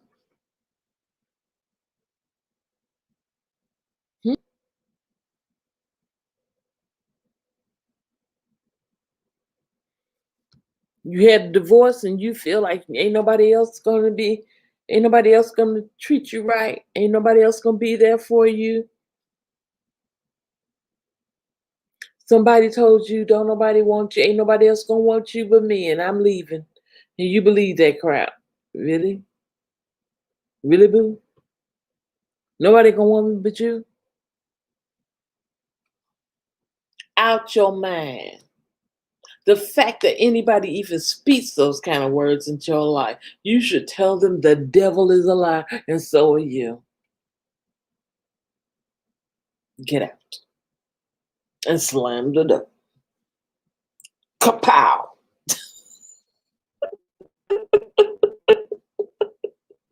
Kapow! All right.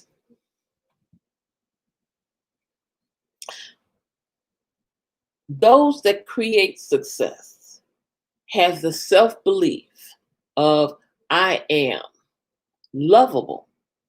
I respect lovingly to others. I have an open heart and I give generously of myself. I give generously of myself. Okay? Beliefs that result in business successes are I deserve to succeed. I can trust people. Okay? I deserve to have good things. In spiritual terms, success means believing in yourself, doing the best you can, and achieving the highest outcome for all. Okay? If success arrives on your lap from nowhere, then it is karma. Okay? The reward for work done in a past life being reaped in this one. Karma has placed you in the right place at the right time with the appropriate mindset. In order to succeed, you must follow the law of flow. If you wish to activate the law of success and allow the wheel of fortune to turn for you, let go and keep a positive focus on where you wish to be. Okay? Success occurs when your vibration resonates with the vibration of the outcome you desire. Okay, Jared, have a good night. If you can, send me a message later on tonight or in the morning. Have a good night. Okay? Now that was the spiritual law of success. Shall we keep going or shall we stop?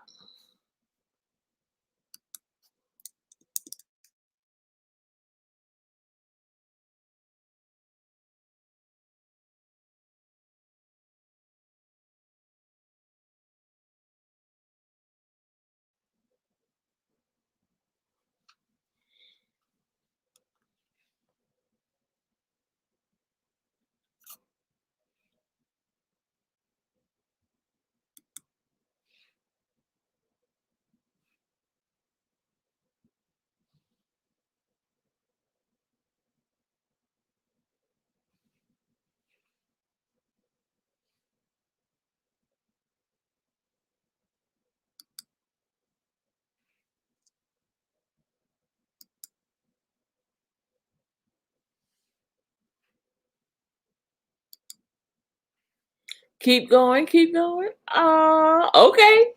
I got you. We're gonna keep going. Yay!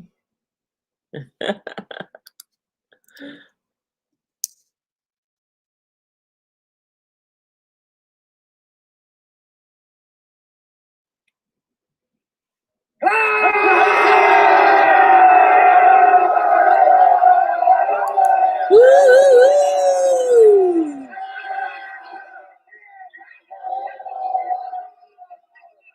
We will keep going. All right.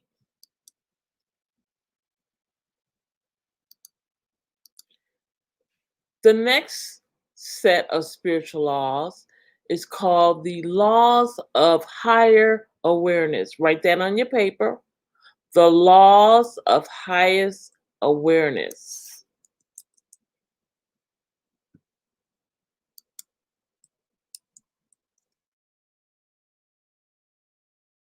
Okay? That's what we're talking about next.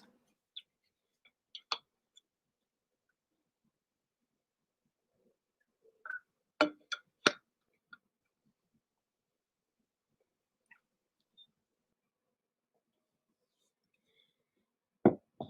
you, God.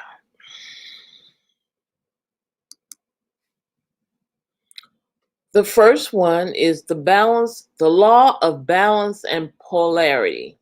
Balance and polarity. Polarity. Polarity. Okay, let's go there. Now, this is also known as the law of symmetry. Symmetry. In our lives, we experience one aspect of life, then its opposite. The more we choose to explore one extreme, the further from the center we move. Then we must move to the other way to understand its opposite. To know to know white as much as we know black, to know positive as much as we know negative. If we experience lifetimes of riches, we will need to experience the opposite, which is poverty. If we become we talk about balance and polarity, okay? If we become a tyrant in one lifetime, our soul will want for us to be compensated by being a victim. We all have unresolved aspects within us, and our aim is to integrate the polarities so we can live in balance. Our soul's goal is to experience polarities, then gain balance. Masculine energy is doing, thinking, logical, aggressive, okay? While the feminine counterpart is being creative, intuitive, and passive. Our soul's aim is to balance these internally so that we can listen to our intuition, then act on it. Our aim is to balance all aspects of our lives. Okay? Balance. That's the law of higher awareness. You become higher aware when you have balance. Okay? You're not just thinking one way and that's it. All right? That's that one. Then the next one is the law of karma. I know you guys know about that one. Karma. Karma. Okay? The spiritual law of karma is as you give, so you shall receive. Or you reap what you sow. Okay? Bad deeds and thoughts return to you, just like kind thoughts and thoughtful thoughts. And these deeds come back to you. To the exact extent that you live these qualities, you will receive an equivalent back to you. Okay? At some time. Karma is recorded and balanced. Wow. In the spiritual world, karma is recorded and balanced. Okay? Loving thoughts, emotions, deeds, and words are credits. I'm gonna put this in the chat because that right there, that's worth $1 million. That's worth $1 million right now. Right now. Right now. Boom. Boom. Boom. It's like banking. It's like banking. Okay? Credit. Credit and debits, right? Think of it. Credit and debits. You take out credits. When you take money out, it's a credit, right? And when you put money in, it's a debit, right? So your loving thoughts are credit to your spiritual account. Your loving emotions when you're happy, when you're genuinely happy, goes to your spiritual account. The words you say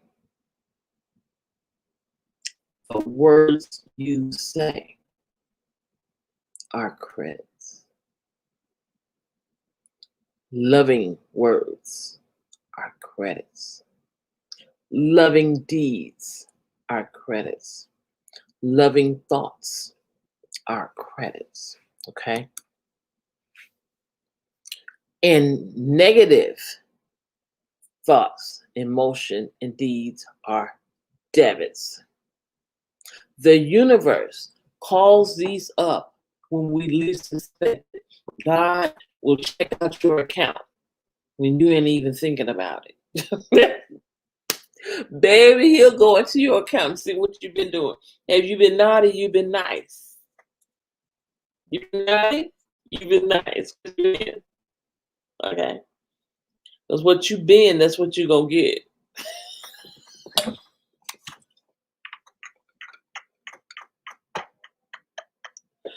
Oh, baby, Christmas is real. You better naughty or nice.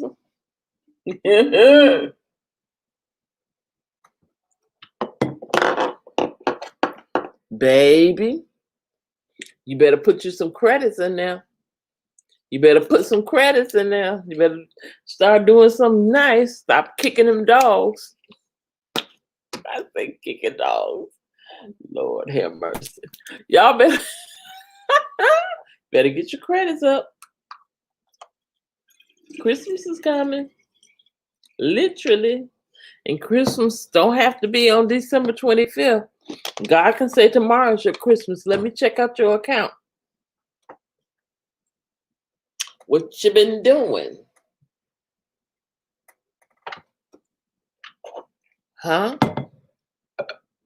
Your family is also your karma. Your soul chooses your family before you were born. Ooh-wee.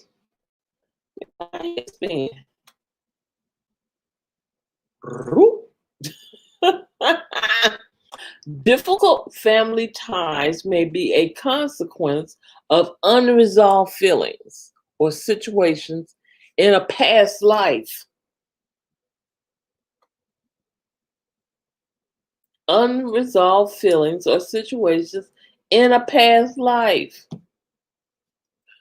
You choose that family this time around because your soul wanted another chance to resolve the problems.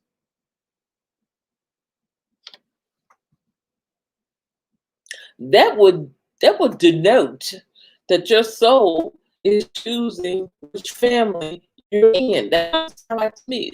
Does it sound like that? Wow.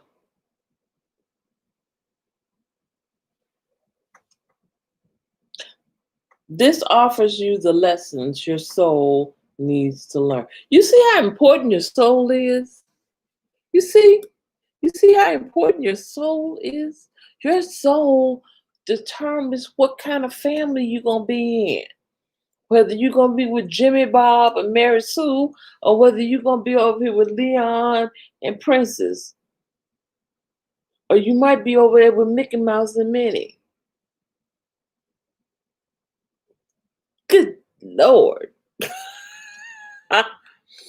By loving and empowering others, we heal karmic relationships. By loving and empowering others. Mindset that you bring into this life with you are also your karma. If you have a mindset that you're not good enough, that belief will inevitably draw into your life things and people that make you feel inferior and weak. Teaching today. Teaching today. What you think about that? What you think about? My goodness. Positive beliefs create good karma in your life. Wonderful things can happen. You are responsible for your own mindset. So change your beliefs if they do not serve you in a positive manner. Your health is your karma too. Before you incarnated yourself to choose your family, your life changes and your mission, you chose your body and your genetic predisposition. Wow. Your moment by moment choices of thoughts and emotions will affect your vitality and health. Your thoughts and your emotions determine whether you're healthy. Because guess what? When you're not healthy, no, when you're depressed and when you're sad and stuff like that, you eat more. And you're not eating healthy stuff, right? So because you're depressed, then you're causing yourself to have all this bad stuff happen to you.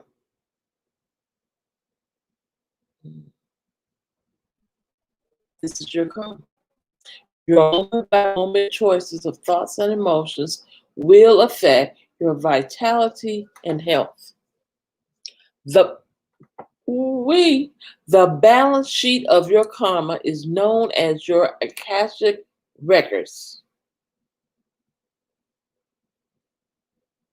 The balance, let me put this in the chat. Y'all not hearing me. I just told y'all what Akashic records are. I just told you.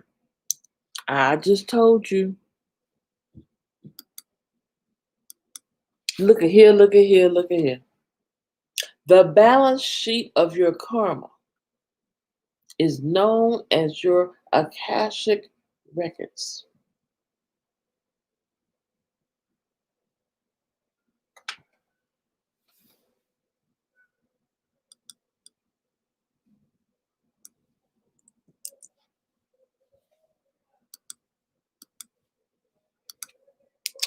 Which is a recorded history of all your lives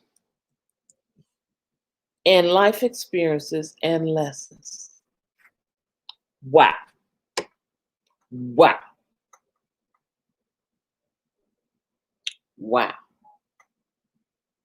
Now I know y'all heard your grandma say sometimes, this baby act like she been here before. She do. She had. Boy, you act like somebody else. You act like your uncle that passed away two years ago. Better say, hey, uncle. I can't make this up. Oh my gosh. Karma is carried forward from lifetime to lifetime. We may not experience the consequences of our actions until a subsequent lifetime. Because of this, there's often no obvious or visible correlation between an action and its consequences. My goodness. The higher our vibrations, the more quickly karma returns to us. Some are subject to instant karma. Instant karma. If you feel that you never get away with anything, you may be experiencing instant karma. You might try, every time you try to do something wrong, girl, what you doing? Jesse, get on back over here. I know where you going. You ain't going no party tonight. Every time you go for that door, what you doing? It is a sign that you're becoming more evolved because of your karmic balance sheet is being kept up to date. Your soul is no longer allowing you to accumulate debt. The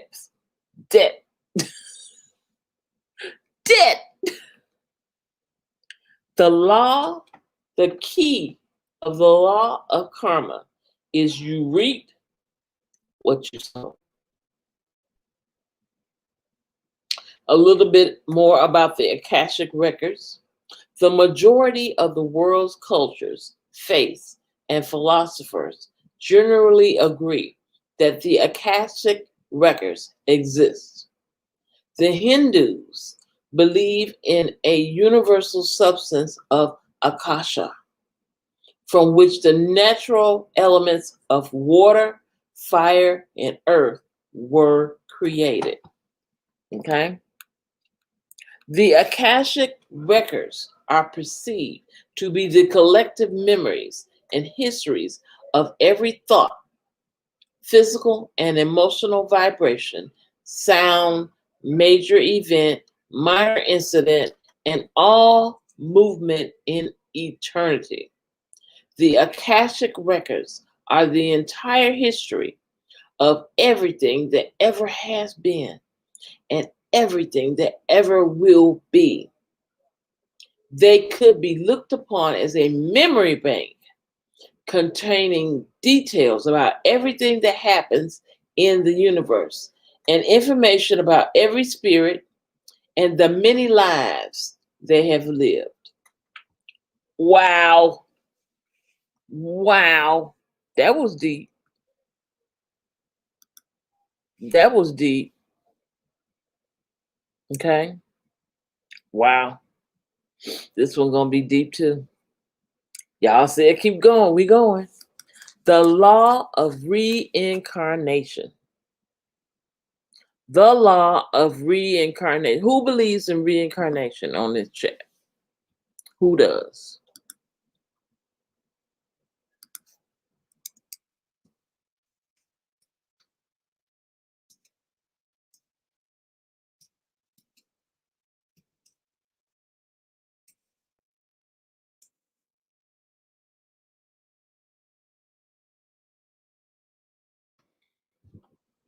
Sincere. Yes, I do too.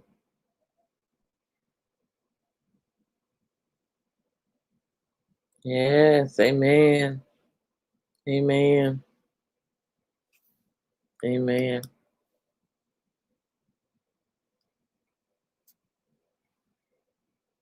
The word carn, C-A-R-N-E, means flesh. Okay? Incarnation is when our spirit enters a physical body. Okay? Yes, Shalisa.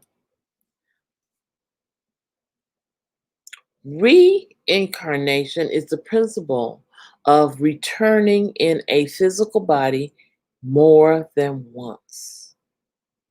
More than once. Under the law of reincarnation, if there's anything unresolved or incomplete at the end of a lifetime, your soul is allowed an opportunity to return in human form to resolve or complete it. Y'all get that? I'm gonna read it again. If anything unresolved or incomplete at the end of a lifetime, your soul is allowed an opportunity to return in human form to resolve or complete it. If you cheat someone in a lifetime, your soul may wish to make amends by returning to help that person in another life. When one person has consistently hurt another, example, a husband harming his wife, okay, they will wish to return together so that the soul of the perpetrator can repay. Okay? If a parent dies, leaving the children angry, confused, and misunderstood, under the law of reincarnation, those spirits will choose to come back together to try to relate differently. Whole families, wow, often return at the same time in an effort to work things out.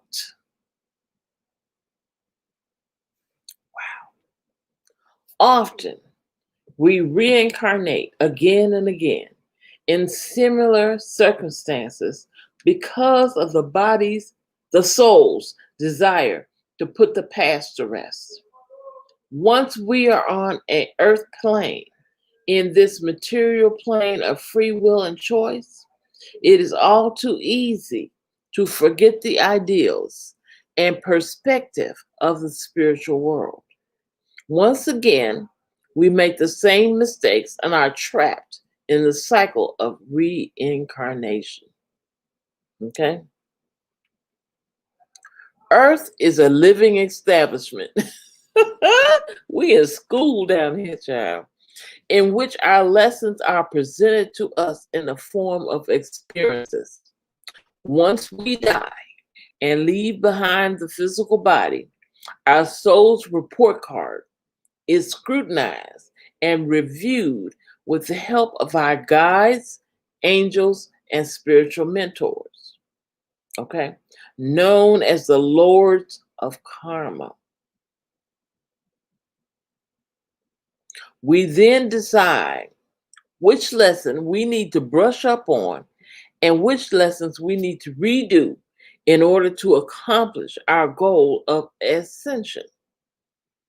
Where we have done well, our soul learns new lessons in the following incarnation. Okay?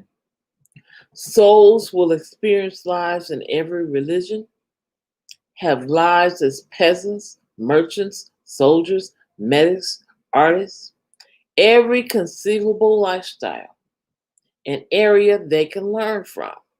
Okay? These souls will incarnate again and again to perfect lessons and repay karma. These souls will experience all polarities, such as student and teacher, rich and poor, male and female, service and selfishness, betrayer and betrayed. The Akashic records are kept by the Lords of Karma. Good and bad are credits and debits. In future lifetimes, we can call on our credit but we must also repay our debts. Okay? Some may be to put right past wrong, to experience and strengthen ourselves, to learn more about our emotions, sexuality, and other lessons exclusive to the earth plane, to serve on this planet, to teach, to help, to be a light to others. Earth is a planet of free will, okay, and choice.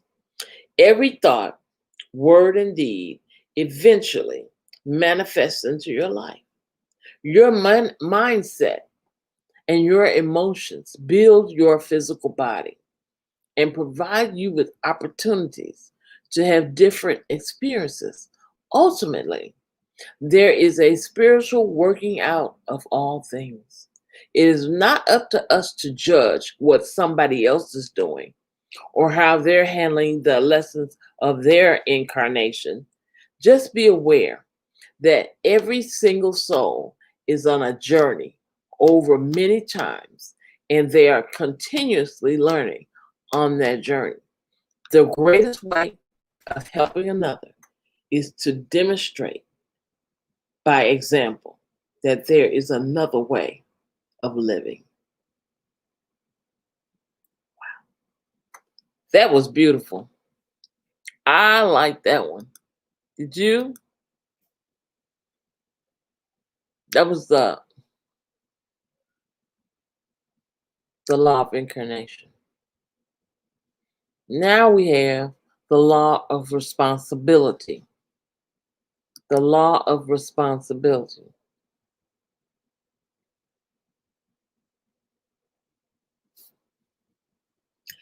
Everything and everyone you are given to look after is a responsibility. If you do not respond to the challenge, then it will be taken away from you and you may be represented at another time. You have the ability to everything, have a responsibility, to everything in your life. Take note of how you look after yourself, your children, your home and garden, your pets and possessions. You have a responsibility to care for them. You cannot take on a greater responsibility in life if you do not take care of your own needs. Your emotions and spirit need to be looked after. You must look after and nourish your own physical body. Physical body. Okay?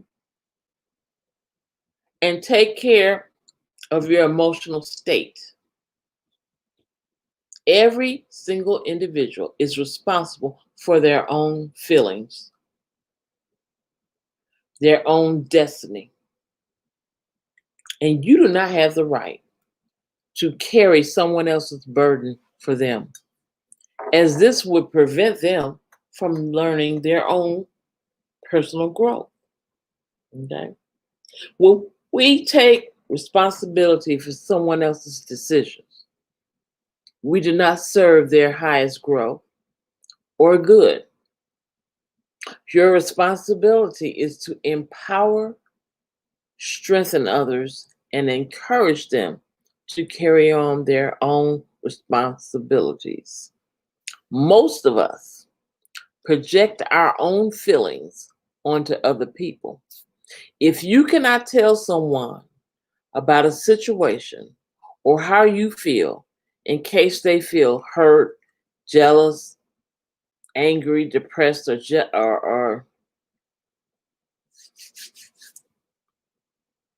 jealous, you are taking responsibility for their feelings. You should be able to talk to people and whether they get upset or not, whether they're jealous or not. Have you ever had a situation where, like this, say for instance, here's one. You got a new job, and at your new job, you making $80,000 a year. Okay. Your sister, play sister, God sister, real sister, she's struggling on her job. She hates it. They barely give her, what she's worth. And she's happy for you getting a new job. And she asks you, how much they paying you? Now, pause. Pause. First of all, because you're happy, do you downplay your happiness? Or do you, in gratitude to God for you receiving this blessing, do you say, girl, they're paying me 80 grand a year? Because you think she's going to be hurt? You think she's going to be jealous? You think she may be angry? You think she may be depressed?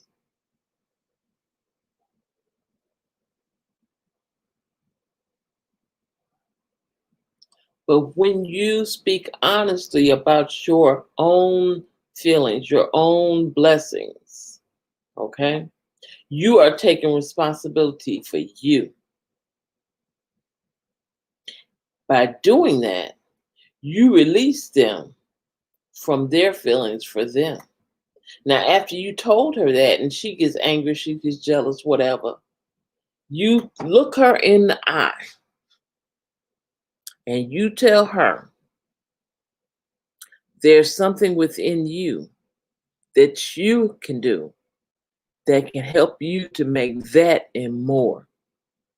Do what makes you happy, and your money will come too. You're not happy on your job? Change it. Simple as that. You're not happy with how they treat you there, you're not happy with the money, change it.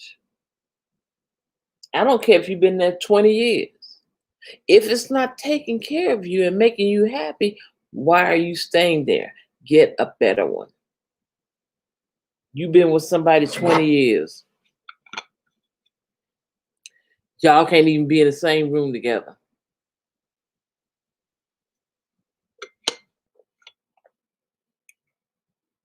Your best friend, she been with her husband 20 years. They go on trips. They do vow renewals. They're so happy. They lovey-dovey.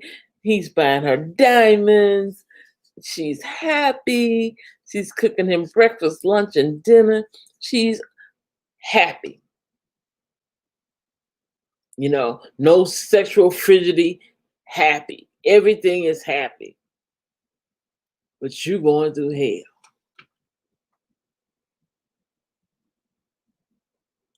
Now, should she downplay her happiness because you're going through hell? Isn't that selfish of you to feel that way? Why can't you be happy for her, even though yours is wrong? Your marriage was unhappy for 20 years. It was unhappy for 15 years. Year 10, it was unhappy. Year 5, it was unhappy. Let's just say the week after y'all got married, you thought, oh my God, what did I do? But you stayed.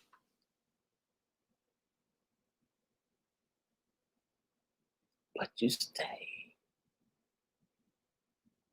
That is not your friend's problem. It's yours. Sure. That is not her fault.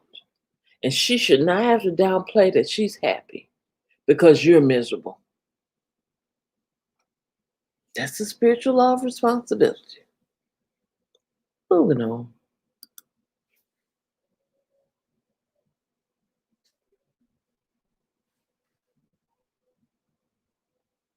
The law of discrimination and discernment. The more evolved our souls are, the more we are expected to discriminate and discern. And of course, we are tested by the universe in this aspect through our lifetime. If you're given guidance, told by someone, meet a new person, or offered a new job, check it internally to see whether or not it feels right to you. I'm going to read that again. If you are given guidance, told something by someone, meet a new person, or are offered a new job, check yourself internally to see whether it feels right for you or not. When we work with the forces of the universe, we must always use discrimination and discernment. If any impressions or feelings do not feel right to you, then it's up to you to listen to your intuition. Be discerning, then make the right choice. Your intuition, your gut feeling, tells us whether someone is being honest or not. We often disregard this because of our logical mind arguing against it, saying we do not want to believe it. We override and disregard our intuition. How many times you got a gut feeling, but you say, nah, that ain't right, because you don't want to believe it, but it's true. If we are not discerning, we will bear the resultant karma. It is our responsibility to be discerning in our lives. Okay? Your gut is your inner compass. If it don't feel right, it ain't right. Okay?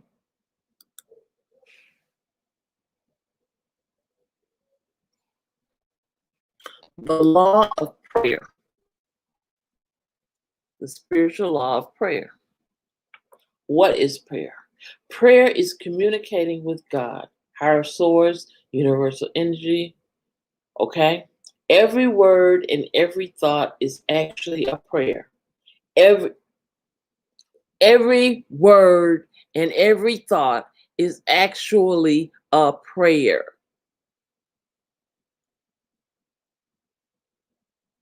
I'm going to teach you something tonight. Listen up. Listen up. Worry is a negative prayer. Worry is a negative prayer. Okay? It is telling the universe how frightened you may be feeling. It also reinforces your fear vibration and brings about exactly what you're scared about. We must direct our thoughts into a positive and focused manner. The law of prayer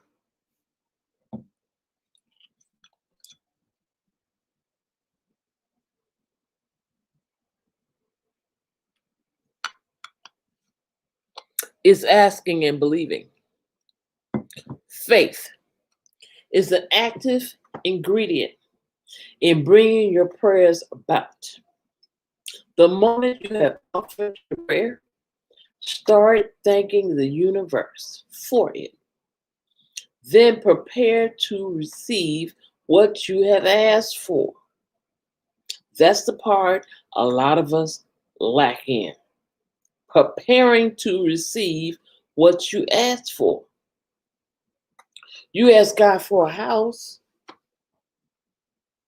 right? Have you prepared for it?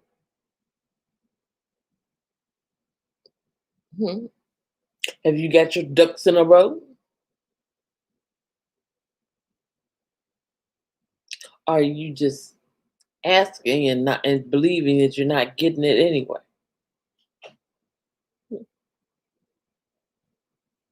You've asked God for a new job.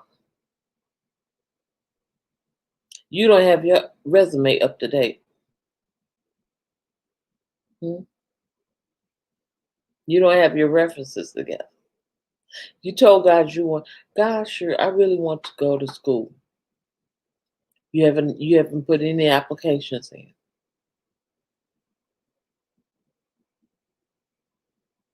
Okay?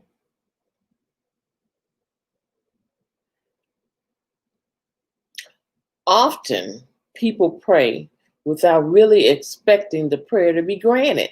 So they take no action.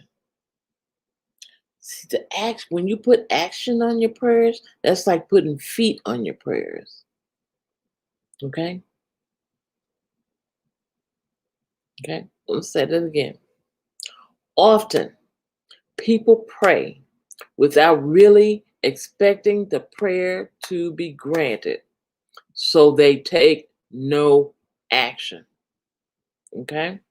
What they do not realize is that faith activates a response from the universe. Many people pray for something, but are then not prepared to receive what they asked for. Okay? When you offer a prayer, keep holding the vision of perfection. If you pray for peace, picture and feel peace. If you pray for healing for somebody, visualize that person healthy and strong. Always pray for the higher good for all to happen.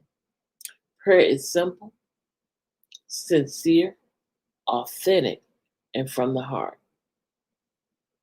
To activate prayer, the law of prayer, ask,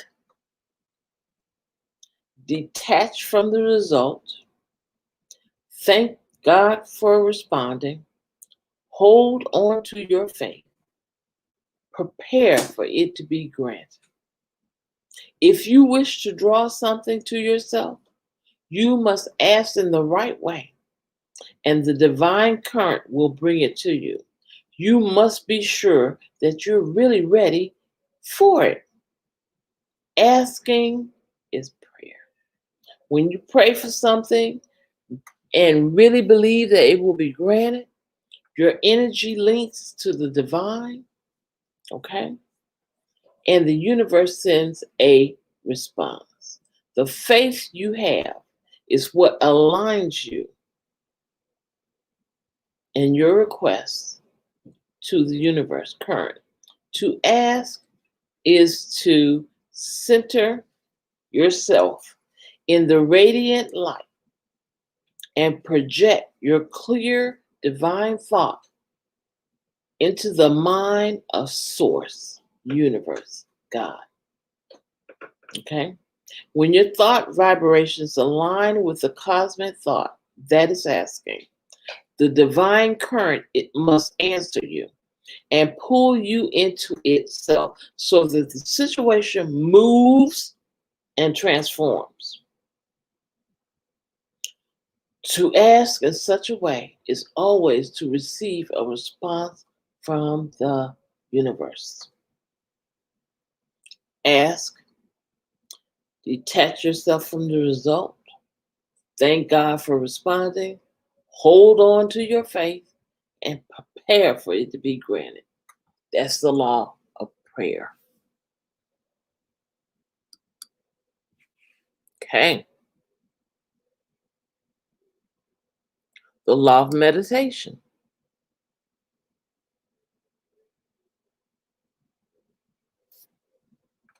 The aim and intention of meditation is to still the monkey chatter, mind chatter, long enough for God to be able to deliver the seeds of guidance and wisdom. Okay? In order to hear God, you got to be still. Okay?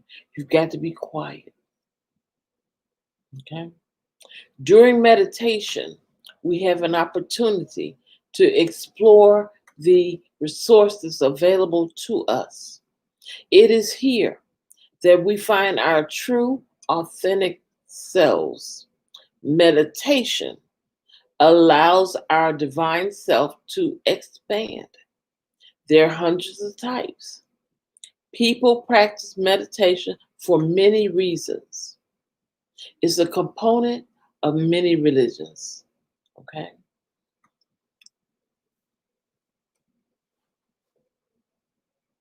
The value of meditation is to alleviate suffering and promote healing. And it has been known and practiced for thousands of years. Meditate.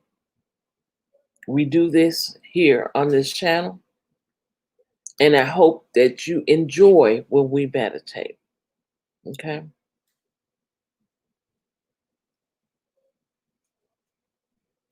Okay, I'm being told to go to the last one, which is the law of higher frequency.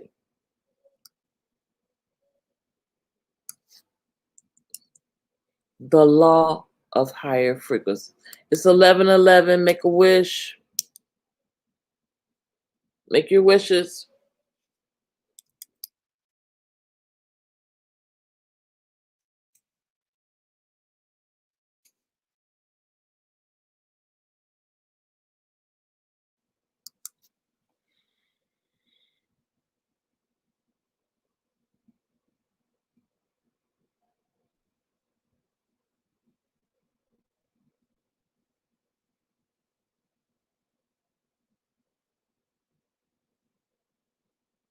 All right.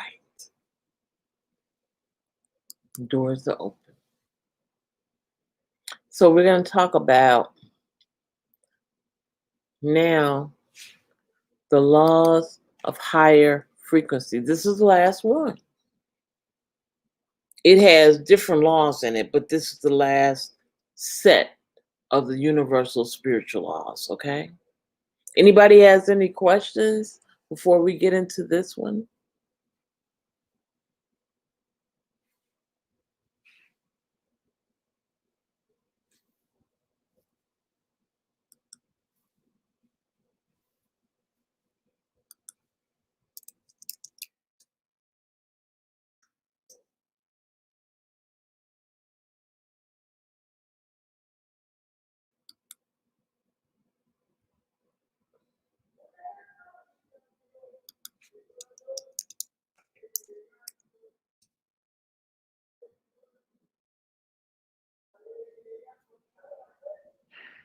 Are you guys still here? You've been so quiet.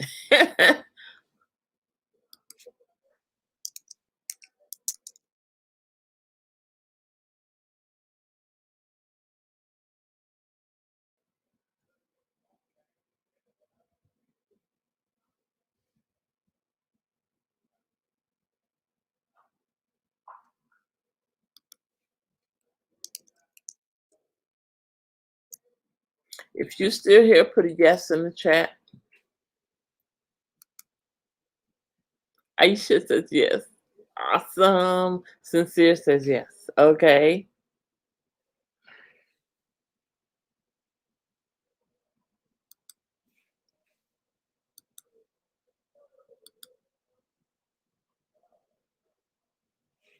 Jesse, are you still here too?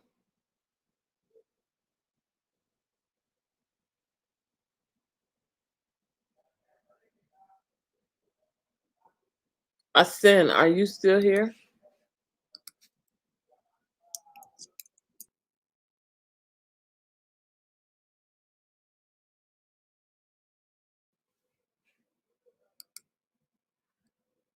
I know there's eight of you watching. I'm trying to get the names. I'm putting you on a wheel. And whoever names comes up, that's who I'll post their link in the chat so you guys can connect with that person and become friends.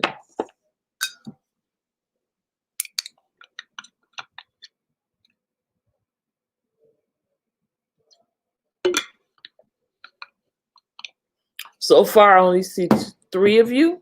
No, 2 of you.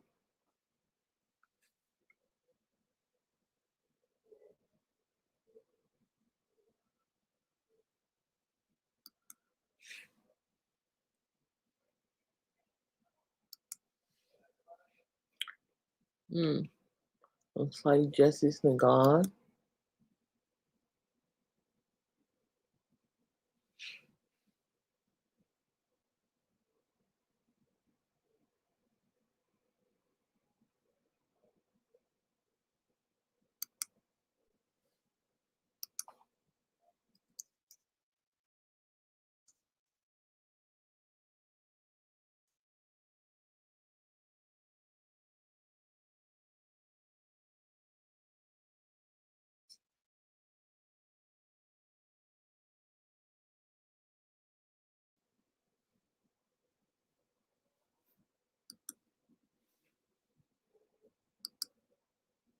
Okay.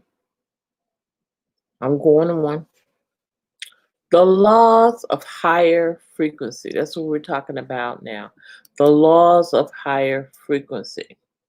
Now, the first one is the law of frequency or vibration. Okay? Frequency of vibration. Now, we spoke about this a little bit tonight. Now it's going to be 7 watching now. Now it's going to be a little more deeper. Fear is a heavy vibration, okay? And it's low vibration, okay? Anger and rage are low vibrations, okay?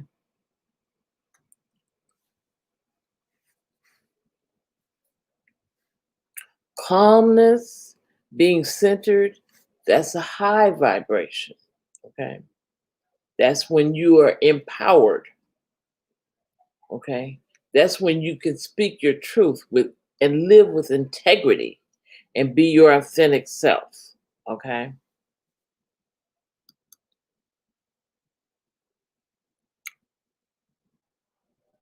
Strong, confident, loving.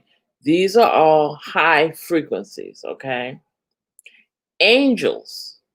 The angels have a very high frequency vibration. Thinking of them or connecting with them raises your consciousness and vibration, okay?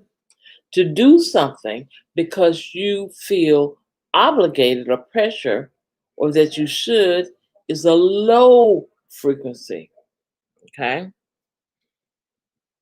When you're not doing what you love, then you're in a low vibration, okay?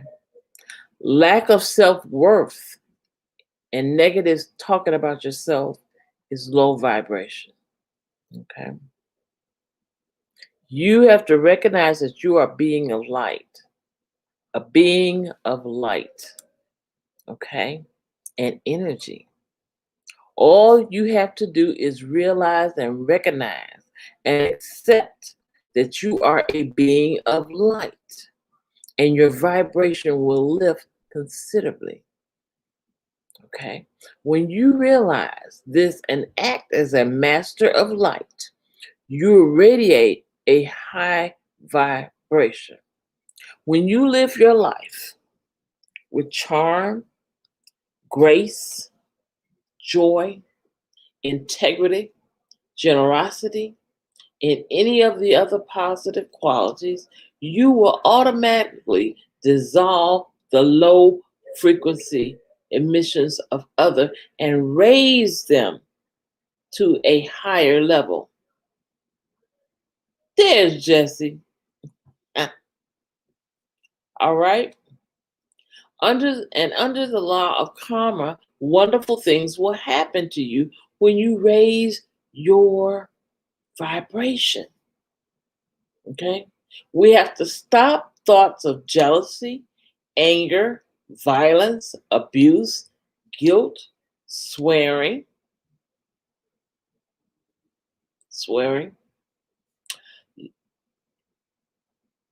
and all other negative emotions, because these form heavy, dark, low frequency vibrations. Okay? Love, joy, compassion, forgiveness, those are high frequency energies and vibration.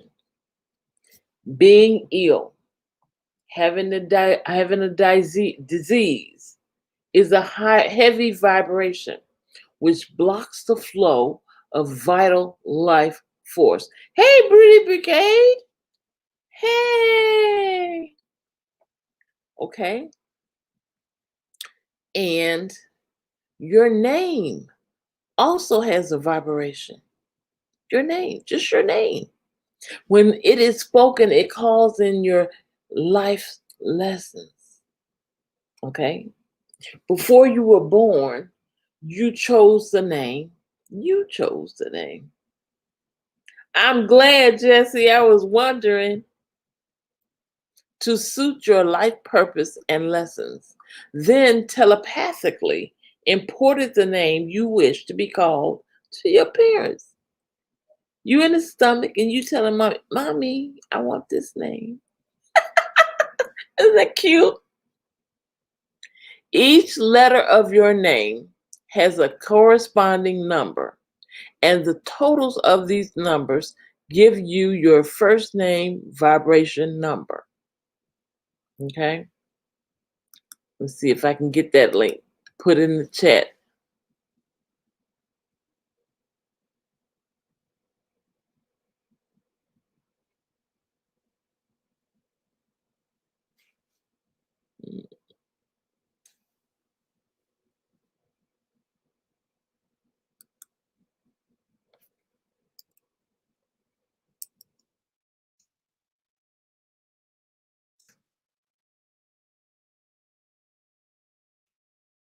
I found it.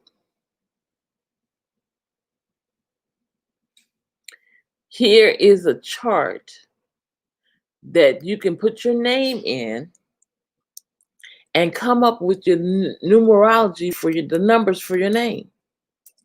Here you go.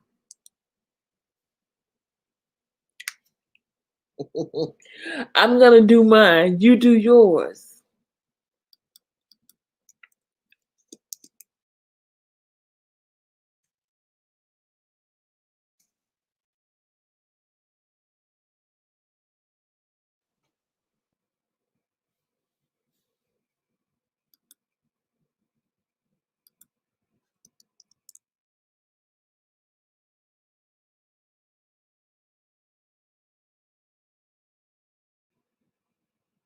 Wow. Mine is 5113. Five, 11, 3.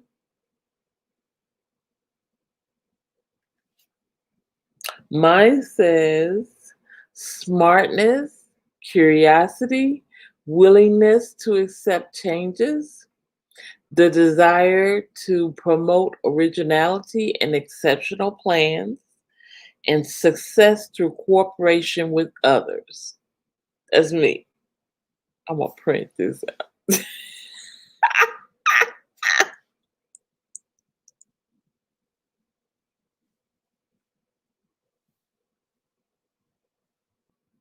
Yes.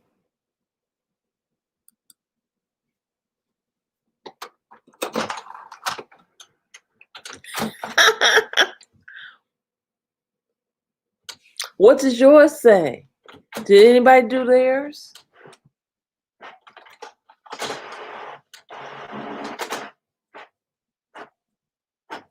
Let me go over here.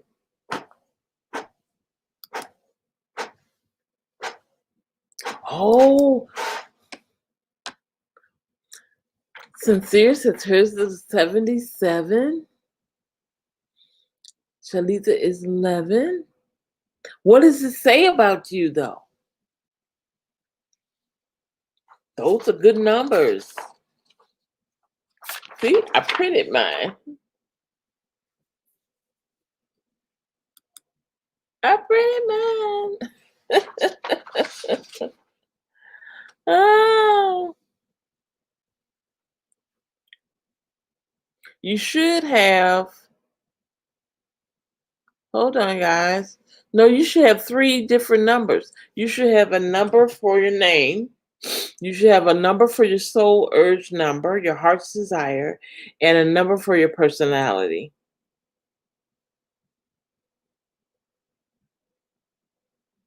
Okay, she says her first name is 11. Okay.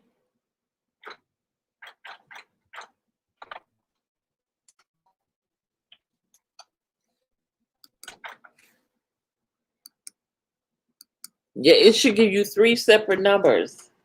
One about your name, and underneath at the bottom it'll have the number again, and it'll say equal, and then it'll say what it means.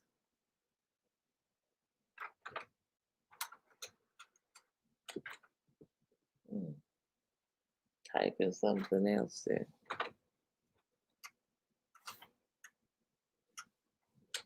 Oh, your first name, your first and last name together makes 77. I don't think you're supposed to. I think you're supposed to put your whole name in there where it says full name first. Oh, oops, I did something wrong. I put 0586. See there? Yeah. Is that a good message for you, Aisha? I put my marital name in there. Hold on, y'all. I'm gonna get a different number now. Ooh, totally different. It says my destiny is emotionality and loyalty. My soul urge, my heart desire is the desire for stability, order, responsibility, and a stable background. My personality is constant movement and a lot of experience. Wasn't that awesome? I gotta print this one out now because the other one, it had my marital name in it.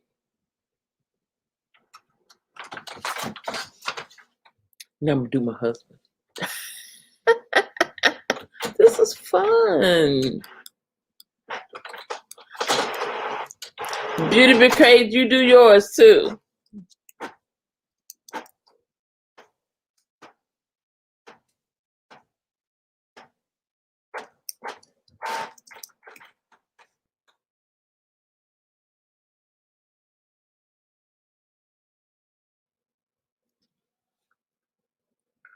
Wow. So his number is 449. responsibility, organizational talent, stability, order, responsibility, ideals for self-fulfillment through working for others. Wow. I think I right here.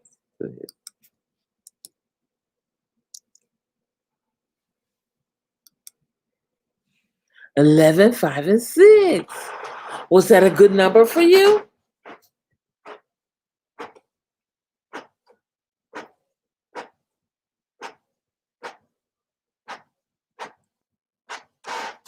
Your numbers at birth now, not your marital numbers, not your divorce names, but your name at birth. Wow. Awesome. That was an awesome exercise. Okay. So those are the energies and vibrations that your name carries, okay? That's the vibration of your name, okay? In order to draw love and light to our planet and its inhabitants, invoke columns of white light to allow angels and higher beings to enter. That's why I love looking at a white light. The brighter, the better. I just love staring at lights. I always have. As a kid, I like looking at lights.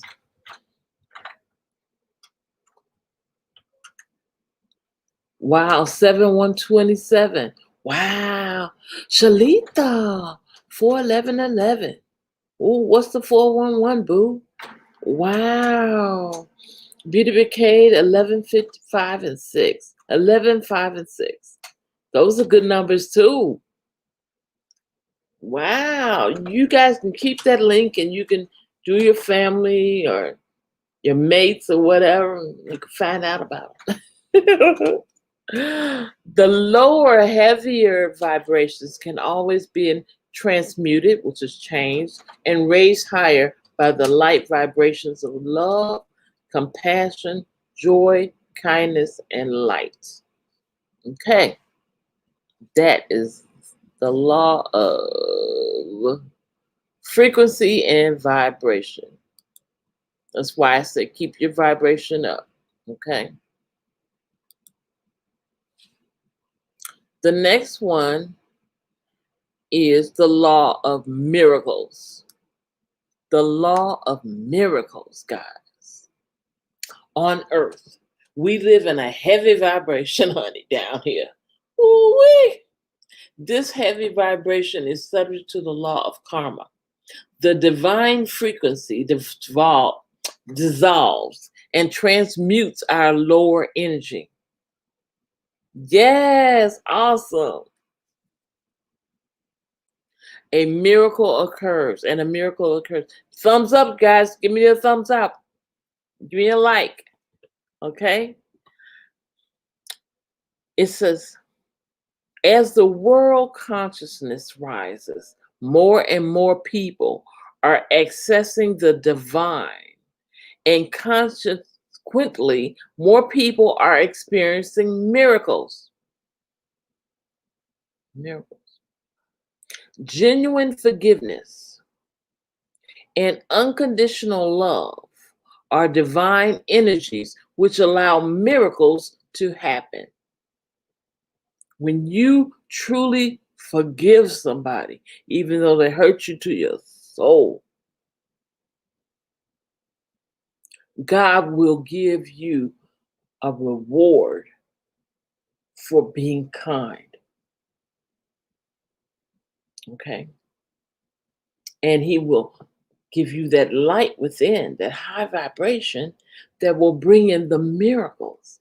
The miracles are a natural result of the activation of higher energies. When you're in a higher energy, you get miracles. Okay? When we ask the angels, ascended masters, let's say, wait a minute, it says success in the field of art. Okay. See? Wow. It worked for you. That's good. Or any being from the spiritual hierarchy of light to help us, we draw in the divine frequency which transcends our physical laws. When you ask the angels, when you ask the ascended masters, that includes Jesus, or any being from the spiritual hierarchy of light to help us, we draw in the divine frequency which transcends our physical laws.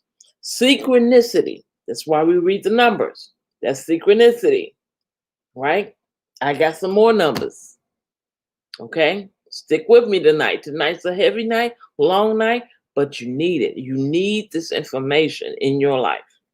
Synchronicity and coincidences are forms of miracles.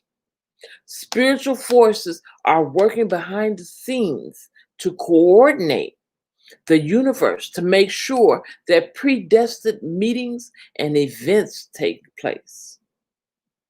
See? Coincidences and synchronicity are directed by God. God. By God. See? A lot of people say, oh, I don't believe in that. But it is directed by God.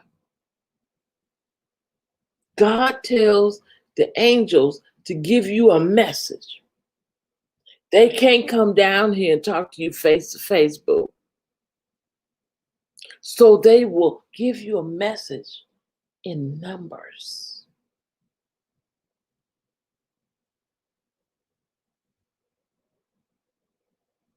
And let something coincidentally happen.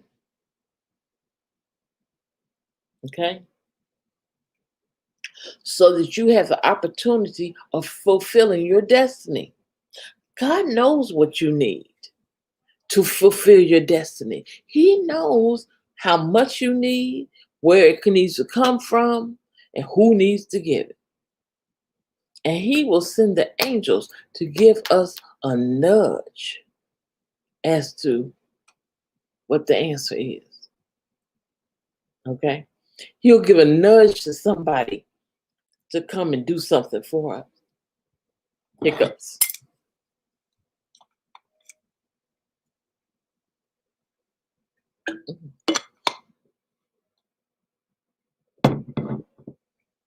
As your vibrations lift, you are on your true pathway to enact the law of miracles. Simply ask. Just ask. He's that good. God is that good. All you have to do is ask. Okay? All right?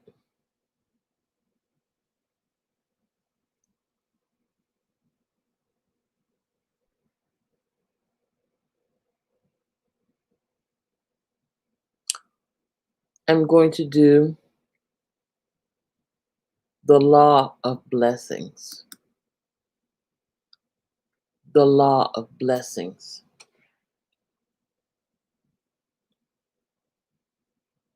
When you bless someone, you are invoking the universal law of blessings and directing divine energies towards them. When this is done, feel the money. See, sincere? I got to put Beauty Bouquet's name on here. Hold on.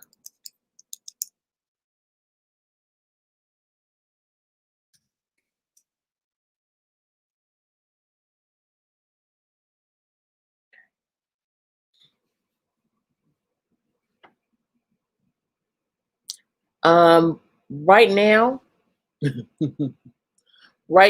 I'm going to choose a name from you guys that are in the room, and I'm going to put your link in the chat so that other people can connect with you. And Beauty Bouquet is a makeup artist. Yes. So you can also contact her for other things. And I'm going to share the screen so I can do that.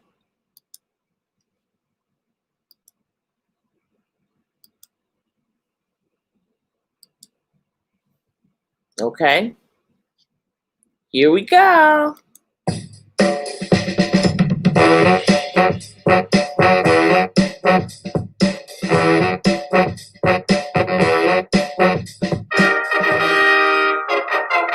Ashen, yay! So we're going to put Ashen's name on the his link on the in the chat. Lord have mercy. Y'all bear with me. Where's Ashen at? Or did I write it wrong? Hold on, guys.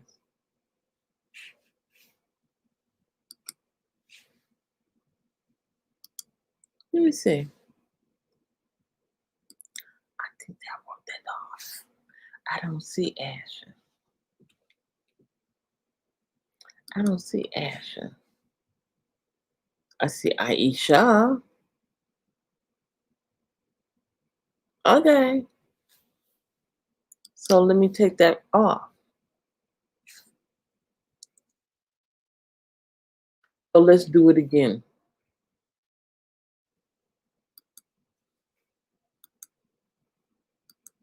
Ready? Let's go.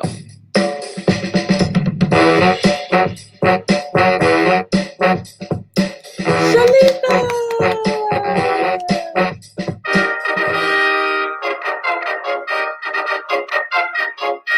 So Shalika, you won. So I'm going to put your name, your link in the chat. So I got to find your link now. Because I don't think I have any moderators in there. So,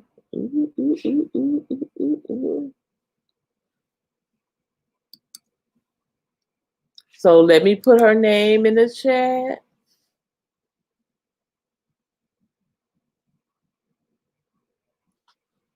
Okay.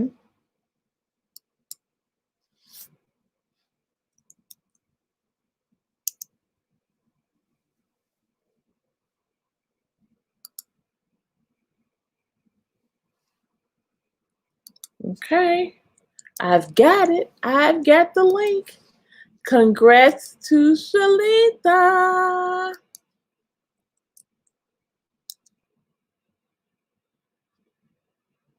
Yay.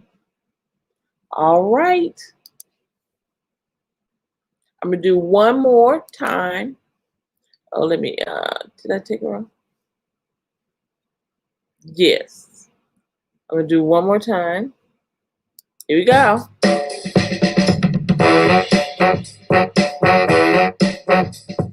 Jessie! Yay! Jesse is a wonderful life coach. So I'm going to put his name in the chat, guys. I'm going to put Jesse's name in the chat. And you guys can get in contact with him. Yay!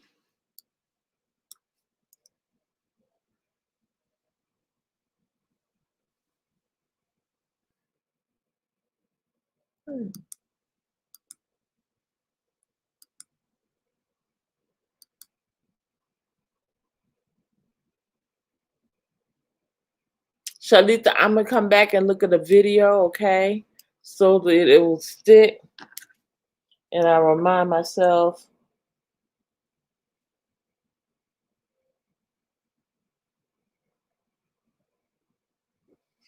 to watch them.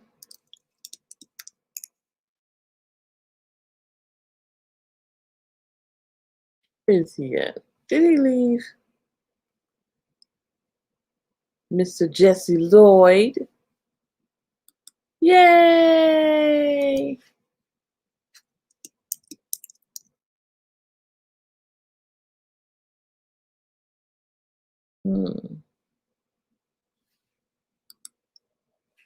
Let's see what his channel looks like. Okay, he's got him peeping over there.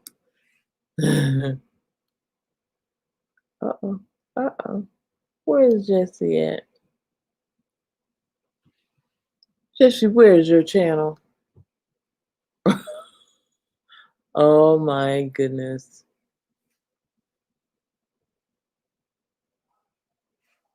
I don't see him. Uh-oh.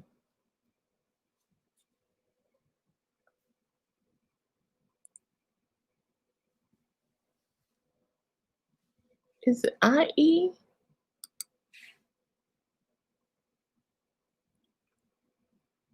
It is IE. Oops.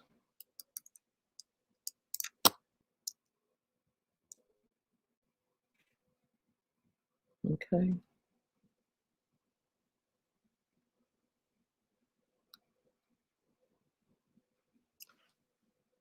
Hold on, guys. I'm trying to find him. I got him. Okay. Jesse, I gotta watch you too before I put you.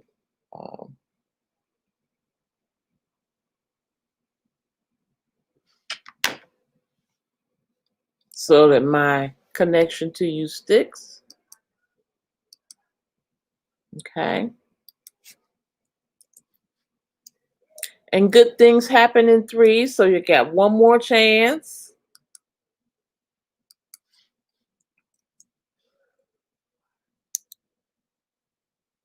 Yay! Okay, we're going to do one more spin and then we're done. Ready? Let's go!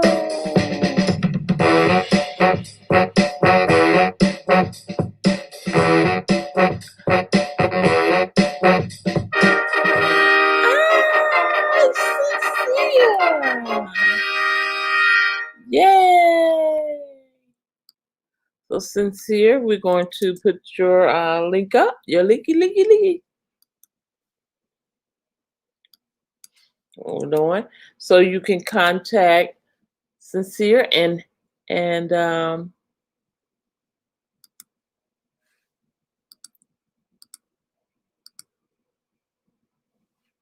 I'll come back and look at you as well to make sure the connection sticks. Okay, guys, what we're going to do is when you go visit, don't only just hit the subscribe button. I want you to also, before you hit that button, I want you to watch a video. You can watch 2 shorts or one, at least 5 to 7 minutes, okay? Like that video, leave a generous comment, okay? Leave a nice comment, like a nice sentence or 2, and then subscribe, okay? So that it sticks. That's how you connect with each other, okay? Now, let me put this one in here. All right. All done. Yay! Okay. So we're done now with that. All right. Oh, my head. Let's see. We're still talking about blessings. So these are what you're going to do for blessings in your life. Okay. Blessing ushers in positive energies. When you say bless you to someone who, when they sneeze, you're wishing for divine energy to enter them so they can become healthy. Okay? Bless your work and it will increase and be filled with joy. Bless people around you and they will become happy and fulfilled. Bless your plants and they will grow abundantly. Bless your home, and it will be a place of peace. Okay?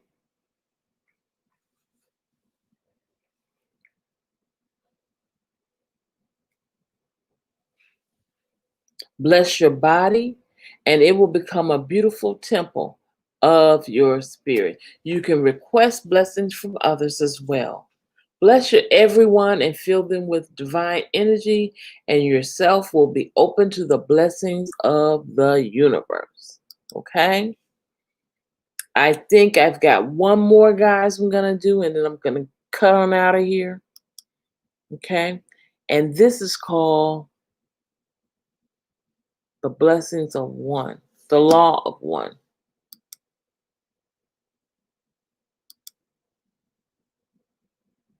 The spiritual law of one. Okay? The universal spiritual law of one is about accepting everyone and everything as they are without judgment. This includes the self, yourself. On earth, we experience dark and light, morning and darkness, morning and night. This is the duality that comes from the free will which we experience on earth. Beyond the fifth dimension, there's only light. Wherever we are, all is perfect. Duality is merely a learning experience to expand our light. When we live the spiritual law of one, we create bridges by looking for the commonality in each other. So you're looking for somebody who has something in common with you. Okay? Just as you were invited here to be here for this learning on earth, so are animals, insects, trees, and plants. All are learning and evolving. Okay? You are entitled to your space, just as an animal is entitled to his territory. If your kitchen is overrun with ants, first talk to the higher self or the soul of the ants and remind them that this is your territory. Wow. You ask them to move to a log in the garden or somewhere placed safe outside. If they ignore 2 warnings, then tell them you will have to return them to the light. You go kill them. If they do not honor your space. If they are outside your home, then you do not have the right to kill them. If they are outside, if you have pests outside, they have the right to be outside, but not inside. Okay? Honor trees and plants by telling them with a thought that you're about to prune them and act with harmlessness always. Ooh, see? Talking about pests. You're in my space. And I'm going to tell God that you're in my space. You don't leave me alone. When you understand the law of one, you accept your own divinity. You start listening to your own intuition and become a co-creator in your own life. You are a co-creator. Okay, that was your message for the night. And I had, let's see. I had one number for you.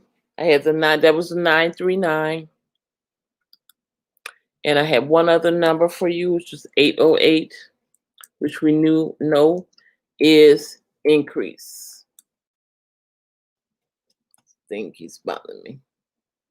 No. 808. Okay.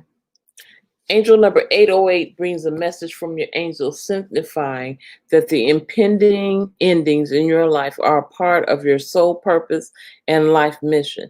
Ask the angels to help allay any fears or worries you may have about these upcoming changes. You will find with hindsight that the changes are necessary and ultimately very positive and beneficial for you. Angel number 808 tells you to be sure that Your path that you choose to take aligns with your true self on every level. Your life is for you to live, not anyone else. Made up of your choices, okay? So make sure they are right for you. Ask yourself, what is most important to you? Then have the courage to create your life around it. Okay? Do not fear changing paths or paving a new one if you feel guided towards it.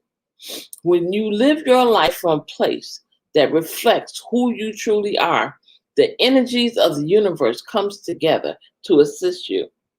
Angel number 808 also encourages you to keep your finances in check, to ensure that you have set yourself solid foundations for yourself and your loved ones. You are responsible for your own income, abundance, and well being.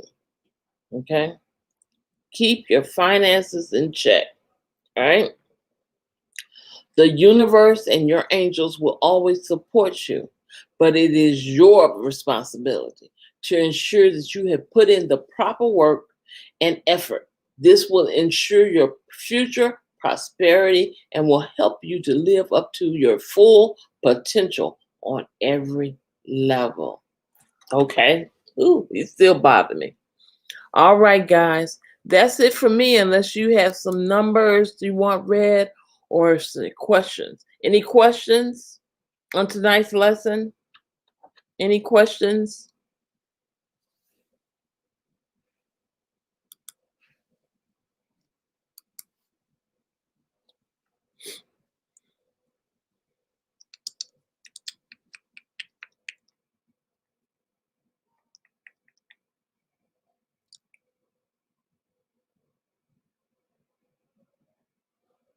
Are there any questions?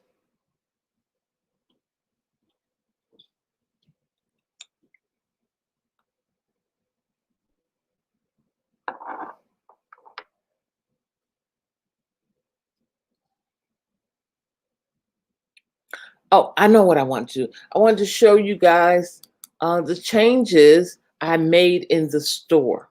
I made some changes in the store. So let me show you them. Let me go here first and refresh it so that it'll show the new.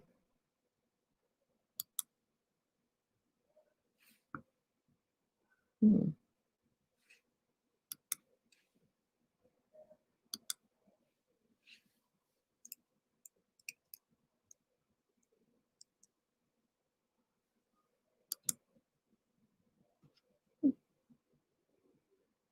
Oh, I know what it is.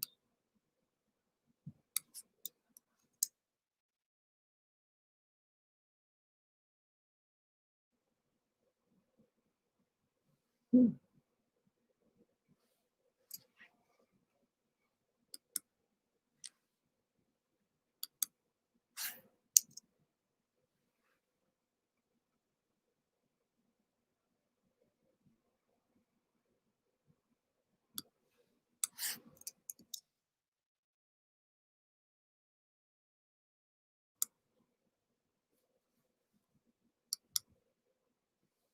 Well, oh yeah, it's in there. I just wanted to show you the new ones. So let me share that. I'll share the screen for that so that you can see the new things that I put in the store. When you go to the store, you'll see the whole changes that I made. It's only showing me the screen like this. Okay. So you know about them, but here are some new products that we put in, like this one. Wait a minute. Oops. Oh God. Okay. Good. Here it is. This is a new short for the guys I did. Okay. It comes in white and it comes in black. Okay. And right now we have 15% off everything for 4 more days. 15% off. Okay. So that's one of the things that we have. And I have something new for the ladies too, I believe. Oh, I did the socks. You saw the socks. We've got socks now. Footies. Yeah. Got footies now. Let me see what else is in here. Some new stuff. Oh, for the ladies. I did this for you guys. This is a new polo for the ladies. Comes in navy and white. Okay. Comes in black and white. And then the white with the black. Okay. All sizes are available right now. 15% off for that. Okay. So I thought that was a nice treat. And let's see, I got anything else? Anything else? Anything? I thought I had a new water bottle, but I don't see it. Let me see, let me see, let me see, let me see.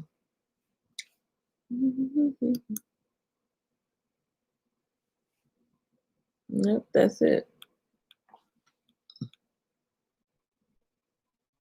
Yeah. Oh, the guys have the same shirt too, but theirs is large, extra large, 2X, 3X. It comes the same way with the navy and the white or the black and the white. Okay.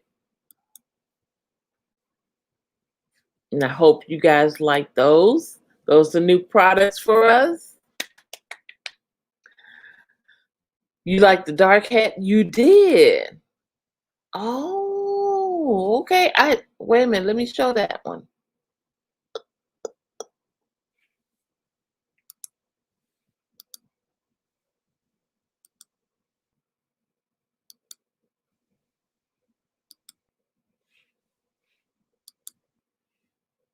That's the light. Oh, you like this one? He says he likes dark. So that one,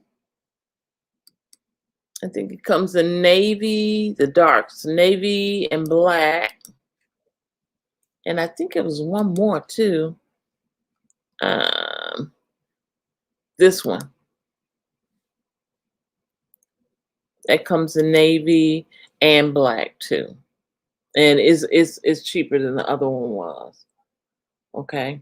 It's like $19.49. You get 15% off. 4 more days. Yep.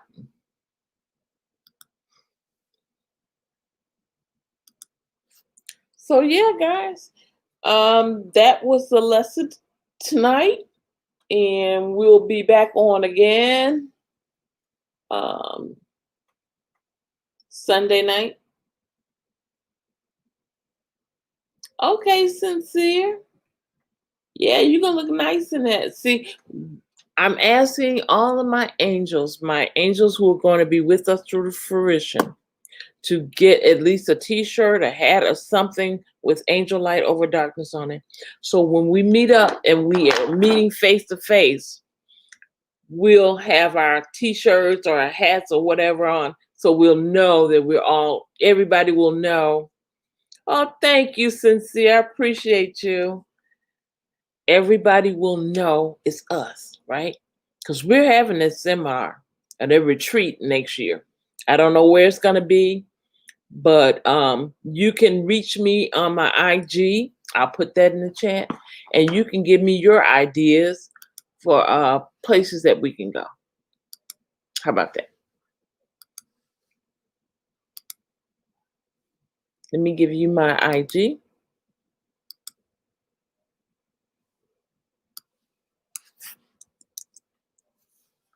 So you can join up with me on IG.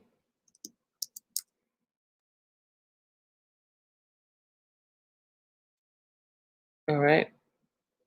Anybody need some personal counseling, some time off, want a Zoom meeting with me or anything? Anybody interested in a Zoom meeting?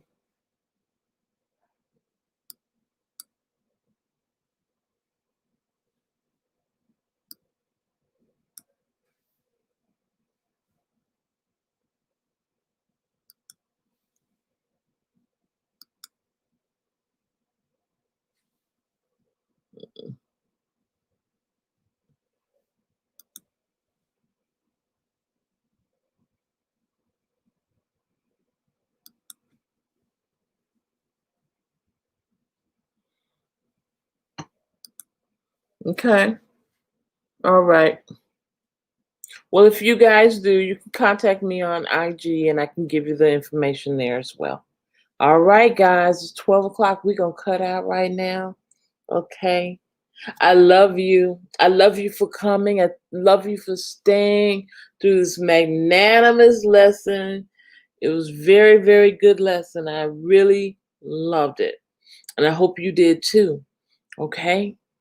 All right. So until next time, I love you. I love you from head to your toes and everything within. This has been Angel Light Over Darkness 33 coming at you, with angel numbers, spirituality, and anything else God gives me for you. Okay. I'll be here Sunday at 8. Okay. Take care.